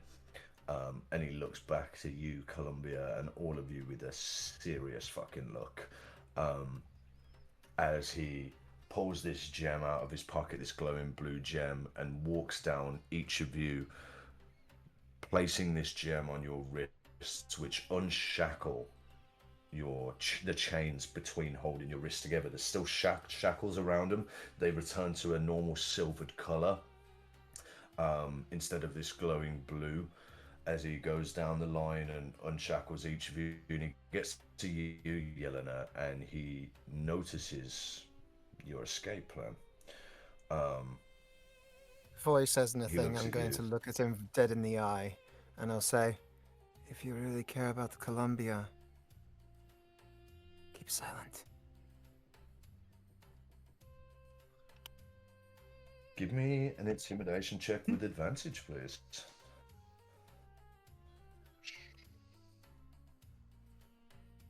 Or persuasion with advantage, whichever you're more proficient in. I think I've got both. I don't know. Have I got both? I don't have persuasion. I have intimidation. Sure. Oh, that's a good one. I'm glad it was with advantage, because the other one was a 5. 24 total. looks at you, and there's this moment between you both where for the first time you'll probably see a glimpse of humanity in this person. Um, from scoundrel to scoundrel, perhaps. There's not only like an acceptance of threat, but perhaps there is a excitement of, okay, let's see how this sort of goes. But that is snuffed out by the words you said to him, and he says, touch her and I'll flay you alive. Believe me. Mean I'm taking her with me, dumb fuck. He stands up, walks down the line, sees Deucalion as he's undoing his, and he picks that out. He literally sees you holding this thing behind your sort of wrist, holding it in here, and he picks it up, and he's going to lean around you, tuck it in your back, like where your armor meets your like pantaloons, and he's going to tuck it in there, and he's gonna whisper to you, sorry about nearly killing you. Nothing personal. He leans out, and continues to deactivate the shackles on everyone. He walks in front, and he goes, none of you are dumb enough to try and run from this. But after this part's over, you may land yourself with a good slaver. Be as good as you are, as I know as you're capable of being. As he looks to you, Columbia. And perhaps you may stay alive. As he just regrettably turns. He walks up to the Goliath standing there at this podium, whispers in his ear, and bows, and turns. There is this huge crowd now forming in front of you all, as you start to hear the roar of people starting to talk, around you all, as this Goliath stands with his arms out very proudly under the sun and shouts, citizens of Pelos, lords and ladies of the Arcanist Collective, honored merchants and piss-stinking rich nobles, as you hear like a big laugh amongst the noble crowd. He says, it is a great pleasure to give unto thee, under the watchful eyes of Aglar and Sunas, as he points to the two suns in the sky, as they grace us with light and life today, but also bestow unto us the help of the Black Fleet and the Yankeshi, as he sort of like bows, and you see like a group of men in these stands, all dressed in like blackened turbans, blackened like robes, all like bow, and Ezra sort of goes and meets up with them and stands next to them, as we thank the Black Fleet and the Yankeshi for fresh meat, as everyone just starts shouting and cheering. He says, the rabble you see before you are from faraway lands, new to Ishara and her perils, but their purpose is yet to be determined by your goal. First, as he claps his hands, you see Katie, your shackles glow blue for a split second, and your arms pull you forward to the center of this stage. He looks at you and he goes, a dragonborn from Faerun. His armor is thick, and perhaps his head is even thicker. His shield is strong, and I have been told he is one with the light itself. Perhaps Pelor does not listen to him, but will he listen to you? Maybe. Claps his hands again. Grunter, your shackles engulfed with blue lights, and you're pushed forward next to KD. An orc, also from Faerun. Look at him, fierce, one for the battlegrounds, perhaps even a man for the Garden of Sand. But who knows? Perhaps he's just better as a worker. Claps his hand again, and Columbia, you're pulled forward. An elf, beautiful in the way she stands. Look at the figure on her. Any man would die and pay their last gold to have a night with this one. As he claps again, Deucalion, you're pulled forward. The mask, let it not deceive you. The helmet is only there to steer away enemies. Perhaps you can use him as a scarecrow to scare off the birds, or perhaps you can have him as your own personal soldier. This is one not to be stifled with. As he claps, Yelena, you are pulled forward by one wrist. I lean into it. I lean into it, and I pop a button, and I throw the other shackle over my shoulder in a sexy pose. Because if I'm gonna get bought, I'm gonna get bought by someone rich who wants to treat me well. there is a moment of he sort of stutters in his breath. And of course, who would be so gracious to take on one of the great harlots of the sea? You see her the way she looks at you, the tiefling she is, the infernal burns inside her. But will she be the hot thing for you? Maybe she's just good at cooking. Who knows? As you see, you are. He claps again. Nox, you are pulled forward, and Nix, you are pulled forward next to him, and he goes, and this is a good one, 2 for 1, the twins of darkness indeed. Look at them, sad, desperate to be with one another. They cannot live without each other. Perhaps they can provide you and your family with the entertainment you need, or perhaps just get them working in the mines. Who knows? He bows, and there is a lot of like bustling conversation. People are sort of like looking there, like congregate amongst the stage next to you all. He shouts out, and of course, as tradition honors, first we offer the lords and ladies of the Arcanists Collective. As everyone sort of like silences out for a moment and looks up to the banner, you see this man walk up, and he is very sort of like slender. He's gaunt in the face. He's wearing a completely golden robe, adorned with these like thick like rings around his neck, which match the ones in his ears. He's got 2 either side. As he looks, and he puts his hand out, and he places his hand down on the side, and he goes, "My lord, thank you for your consideration. Okay, who is there? Is there a bid for the lot?" As you hear 1,000, 1,500, 2,000, as it sort of goes up and up and up in bidding. It's at this point I want all of you to do me a perception check. No, not that dice. I don't trust it anymore. 15. Oh, not bad. What's my perception? 21. 16. 14. 7. 20. 23. Anyone with 20 or higher, you would notice the mists and dusts around sort of stop a little as it begins to rain.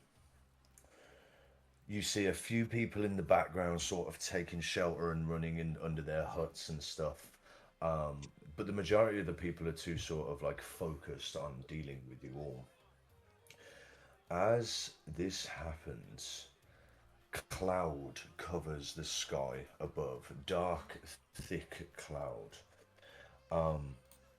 There is a moment as conversation gets louder and louder. You hear the numbers being shouted out. You hear it's got up to like 17,000 gold and all this, and everyone sort of starts shouting. And you hear one person from the back. You hear one person just shout 50,000 gold as everyone looks around and stops talking for that split moment. You would look around and look over to this person, and is shawled and people are moving to each side as it begins to rain. The clouds turn darker and darker, and he goes, "Going once, going twice. I think this is it, my friends." As all of a sudden you hear the sky turns red. Blood starts pouring from the sky. Instantly, everyone screams. There are people running fucking wild around as people start to disperse and run. Guards aren't able to deal with what's happening. As you see, anyone who gets hit by this blood instantly falls to the ground and their body starts to shake and wither. As you look up, as you start to see people's flesh falling off their skin, their hair falling out completely as they start to stand. People wearing, some of the guards literally drop their shields as their armor sort of falls a little bit. Their faces pus and boil as all their hair falls out, their skin, their nails, as like they just turn into these mutated beasts of flesh, these zombie-like creatures. As you all stand there, even the huge Goliath in front of you, taking the full front of this rain on top of him, his skin starts to blister as he starts to just like wriggle and twitch, and his arms will snap as he falls off the stage. Boom, huge cloud of dust. All this blood rain just settles, absolutely covers the Pelosian lower marketplace in red crimson as you just stand there on this stage, unshackled now, waiting to see what happens next. Question. We'll be back next week. Fucking running. Yes, Holden. What? What's your question, Holden? Mr. 50,000, is he affected by the rain? With what did you roll on your perception check? 21. 21, you see as the crowd sort of screams and emerges in front of him, he disappears completely. Okay. You, with a 21, you see a golden flash in the corner of your eyes, and that's what you see as all these people start running around and going crazy. These people who are instantly affected of it turn into these zombie sort of creatures and rise, and you just see them like stand in this marketplace. That's where we're going to end the session. Crazy. Okay. Let me turn this down a little bit. Fine. Mad. Thanks for watching. I hope you enjoyed session 2 of Blood and Sand, and thank God the guys didn't die on the Yankeshi ship, because we would have had to re-roll new characters. Join in next time as we see what our adventurers get up to as they fight this weird onslaught of horrible mutated zombie people things. Thanks for watching.